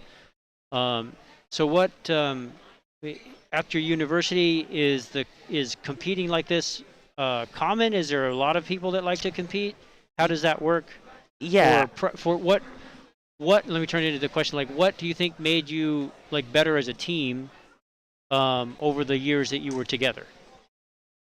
Okay, so yeah, there are a lot of people competing in our university, so there is like a huge there's a really nice atmosphere to like go to the world finals and compete in this type of competitions. And yeah, it's what made us better. So we were for a short time. Actually, we are with Adam for a short time, not so long time, and so it is hard to say what made us better throughout a long time, because Okay, we are wasn't- like in at the same team for a short time. But yeah, with Michael we had like really great teamwork, and I think it will continue with Adam. Okay, so Adam is a bit of a new Yes. recruit. Let's see. So then, so have you been to Russia before? Is this your first trip? Yeah, I have in Russia like 4 times before, I think, because Okay. there are a lot of camps organized by MIPT, I think, if I'm not wrong, and yeah, so I took part in multiple of these, and yeah, that's why I was. So then, have you been to Moscow a lot, or is this? Yes, I was mostly in Moscow. I was only one time not in Moscow when I was in Russia. Very good. So then, is there anything in particular, like, for people that haven't been here as much? Are you maybe helping, like, giving advice or where to go? What's the best like place to find food or anything like that? Or I don't know it as well to like give advice, but yeah, like I don't know. I know it a little bit, not definitely not good enough to like not well enough to give other advices about you're it. not the tour guide yet. Yeah, I'm not. I'm not that advanced yet. Yeah. Well, okay. I think it's time to move to another interview, just because of what I see over there. So, just a pleasure, and thank you, and good luck with the contest. Yeah. And your group. Thank you Okay? very much. It was nice to talking to you. Yeah. See You're you. welcome. No problem.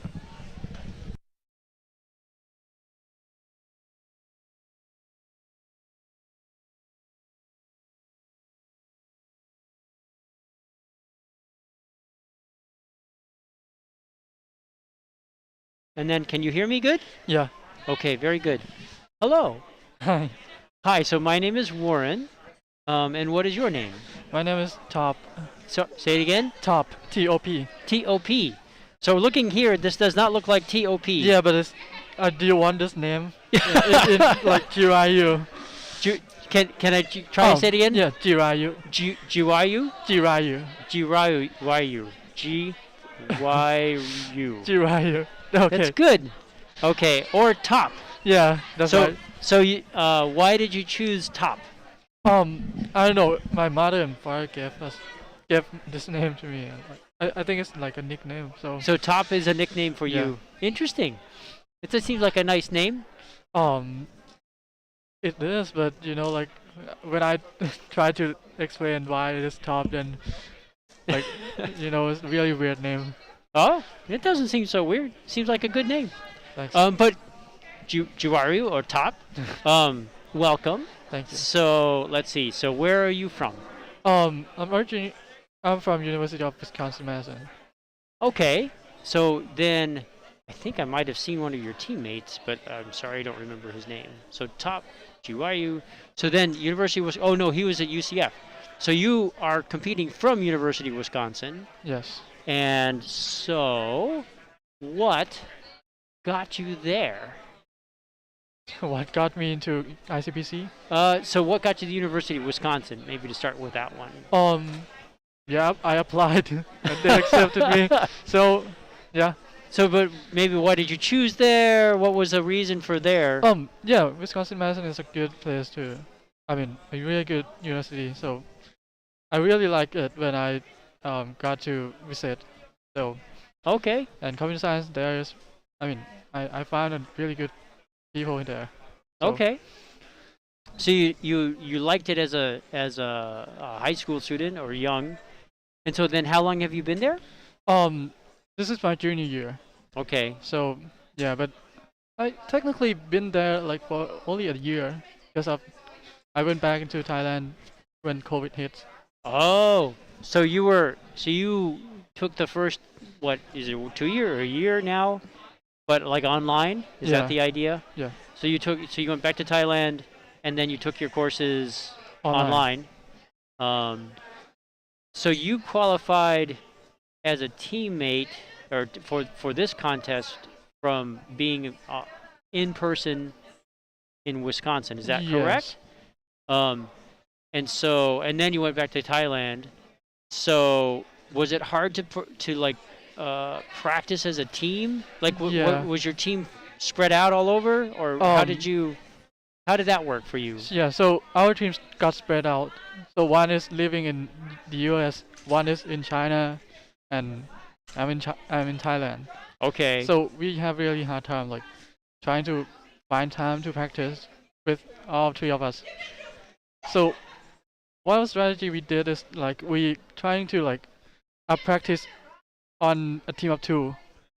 Okay, like pairs. Yeah, we switch pairs and then we trying to like train with another pair, and then we kind of like find it's easier to find time for 2 than 3, especially because of the time zone change, right? Because that's far away. So that is particularly challenging.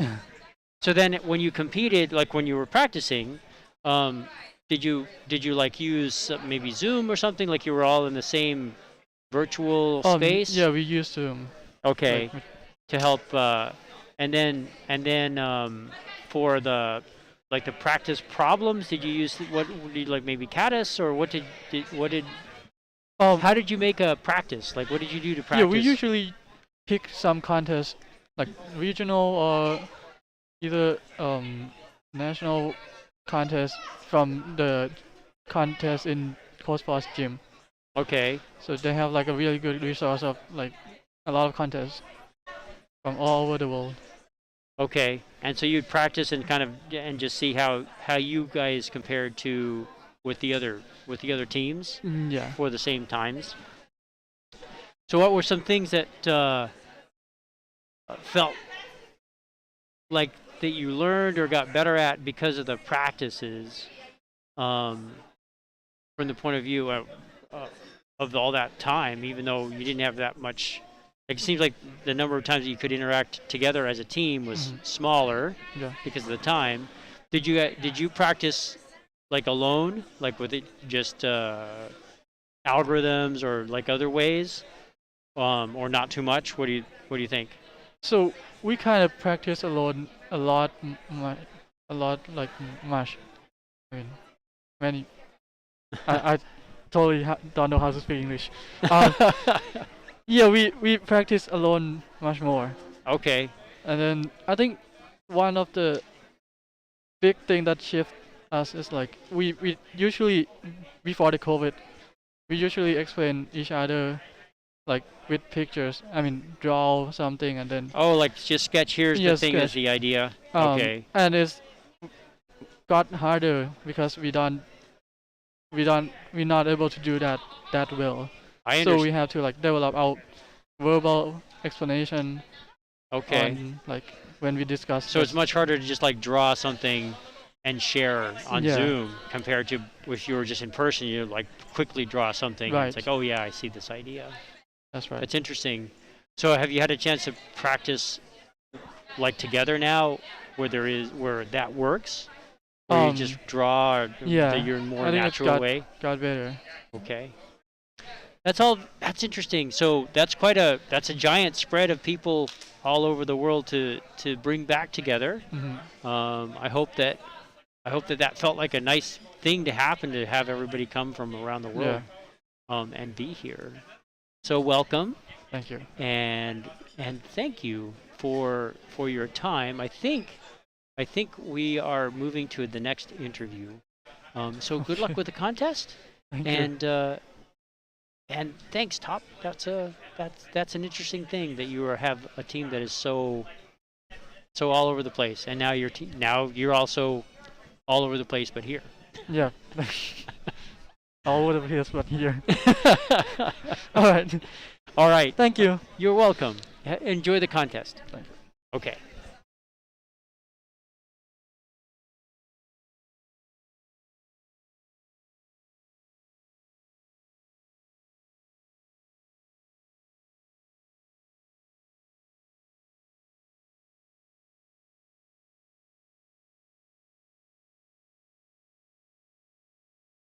Have you ever done this before? I'm always ready. I've done many things.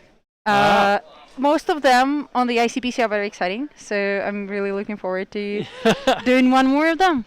But we're at the end, right? Like this is. Yeah, roughly. I think we'll have probably one more guest if they will join, but then that's basically it. The registration went extremely well, in my opinion.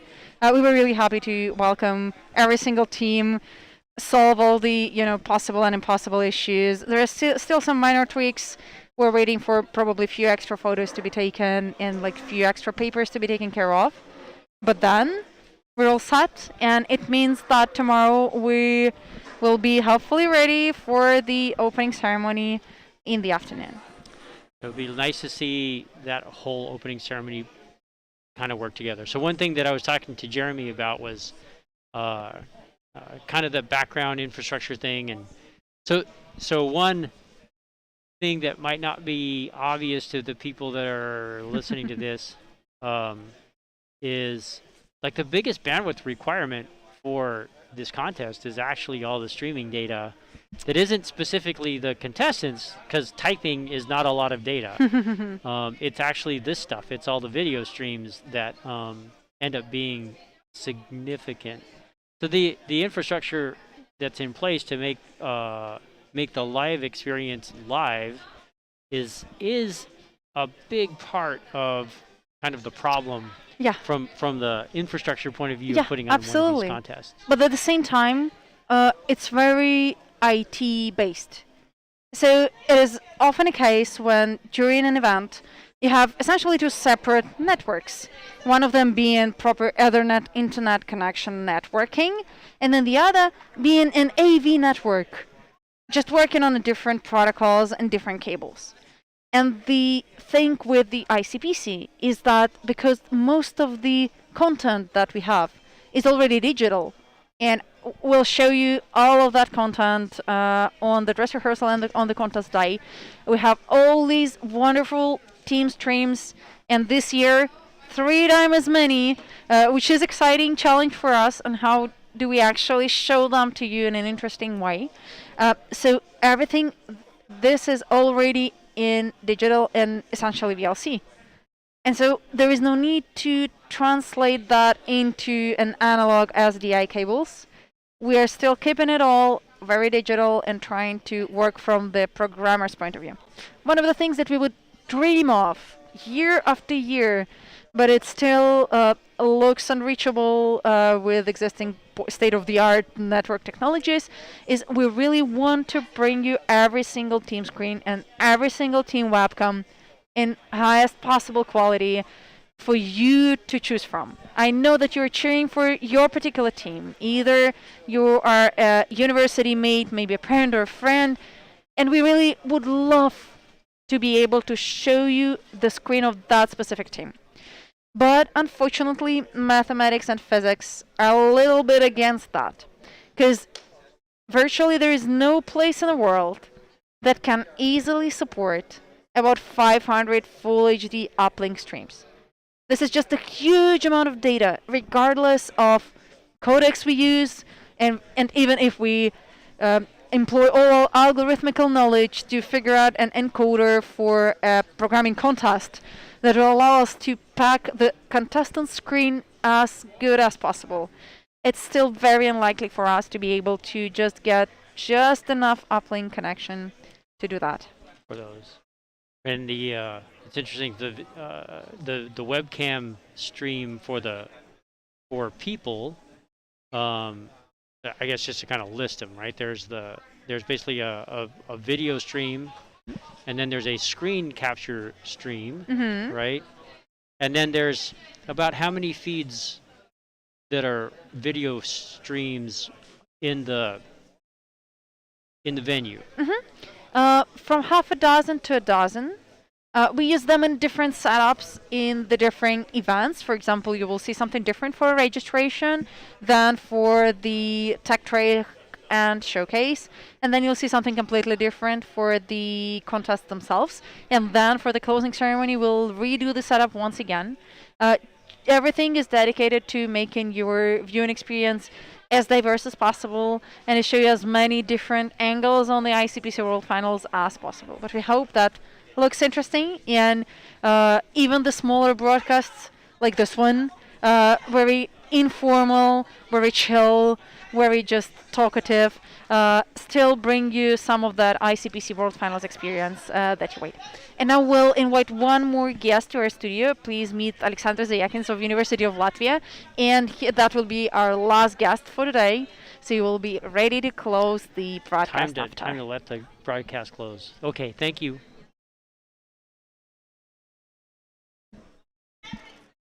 Hello. Okay, so I'm going to unmute. Okay. Yeah. Oh, thank you. I guess I couldn't hear, or they couldn't. I missed a unmute button. Okay. Hi. Hi. So what is your name again? My name is Alexander. Hi, Alexander. So then what is your, what team, what part of the, what's your setup here? I mean, I'm contestant from University of Latvia. University of Latvia? Latvia. Latvia. Yeah. Okay. It's a small Baltic country. Okay. So you're from Latvia. Yes. That's interesting. So so then this, what super region, or I guess region, I'm not sure how you label it, in what way did you kind of get to the World Finals from a contest point of view? Like, what contest did you participate in? I mean, we are currently in the North Eurasia region, like the Russian and the Belarus countries. So we have a quarterfinal in the Minsk, like in the Belarusia, and then we will go to the regional final in St. Petersburg. Okay. And I would imagine you know that, I guess traditionally, certainly Russia and like Northern Eurasia has been a very strong area for the World Finals. And so does that feel like it's a great experience? Like how competitive is your area? Like what did it take to get to this contest? I mean, on the local level, I mean, university, we usually have only one strong team. There was 1 year where there was 2 strong teams, but it's like rarity. That's not ever happened again. In the Belarusia, usually there is like two, three teams good from the Belarusia, and then sometimes there is a good team from Lithuania, and sometimes it's a good team from our university. And for the North Eurasia, like regional final, usually there is quite a lot of good teams, so it's pretty hard to compete. But I mean, if you want to prepare for the World Finals, that you want to compete with the best team. So it says you're in the mood, not when you're like you're like always winning, and then you go to the final, and then you're like don't do so well.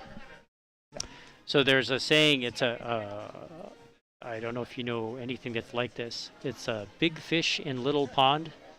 Like that feeling is not true because you are competing with all the big fish in the big pond.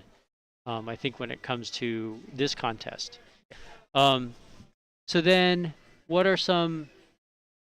Like, have you been to Moscow? Is this one of the like? How often have you been this way? I mean, travel. Yeah, I think I was in the Moscow like 3 or 4 times. Usually in the MIPT boot camp, the ICPC training camp. Okay. Yeah, so it's like not the first time for me, and yeah.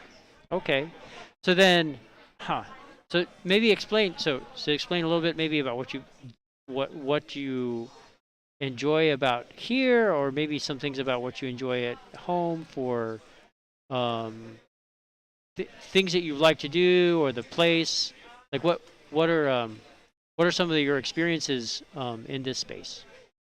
You mean like competitive programming or in general? I think it's in general. I mean, it could be competitive programming if you want it to be, but it could be also, I don't know, some things that you like about the time or the culture, kind of anything that comes to your mind.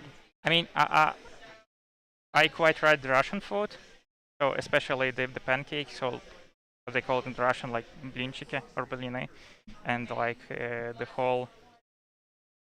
Like the whole European Russian cuisine is quite good for my taste. Okay. And I also quite like the nature. Like, okay, like the outdoor. Yeah. Because for example, we sometimes travel to the Petrozavodsk training camp, and like it's located somewhere on the like northern part of the Russia, and like. We used to go to the long walks with our teams, and like there's a beautiful nature. There is like forest, and like the air is fresh. I'm not quite enjoying the air in the Moscow because, like I came from the small country, so our air is like not so populated as in the big megapolises. Yeah, like Moscow. So yeah, but. So here for my experiences, the pollution here seems quite good. Like there's not very much. It doesn't seem so bad. Mm-hmm. Maybe. I mean, not pollution, but like when you go outside, the air is like it's not like super fresh. Right. There's it's life in the city, right? There's cars and that kind of thing. And I come from personally, I come from a relatively small city in the United States. I'm in Colorado. And I certainly love the outdoors, and the idea of having that space is something that feels very healthy to me. I definitely like the walks in the forest. Yeah. I think that's a nice, a great place to just have just good experiences, and for I think our field, just a nice place to have new thoughts about maybe how you solve a puzzle or something like that. It's where do you get your mind in a place where it is relaxed and ready to think of something new is an interesting part of, I think, the creative part of computer science. The part of not just sort of doing the things that other people know, but how do you find the new thing that hasn't been done yet. And so. Yeah. Okay, I think we are finished up, and I don't know where your team's at. Do you know where you're going next? I think they're like waiting for me. Probably just chilling. Okay. Yeah. Okay. It's nice to meet you. Yeah. Nice and have the best. Enjoy the contest, and I hope you enjoy some city life. despite it being in the middle, and the pancakes. Yeah. So where and what kind of pancakes? You know, like there's like French crepe. Yes. So like Russian have something similar, but they eat it like sometimes with the sweets.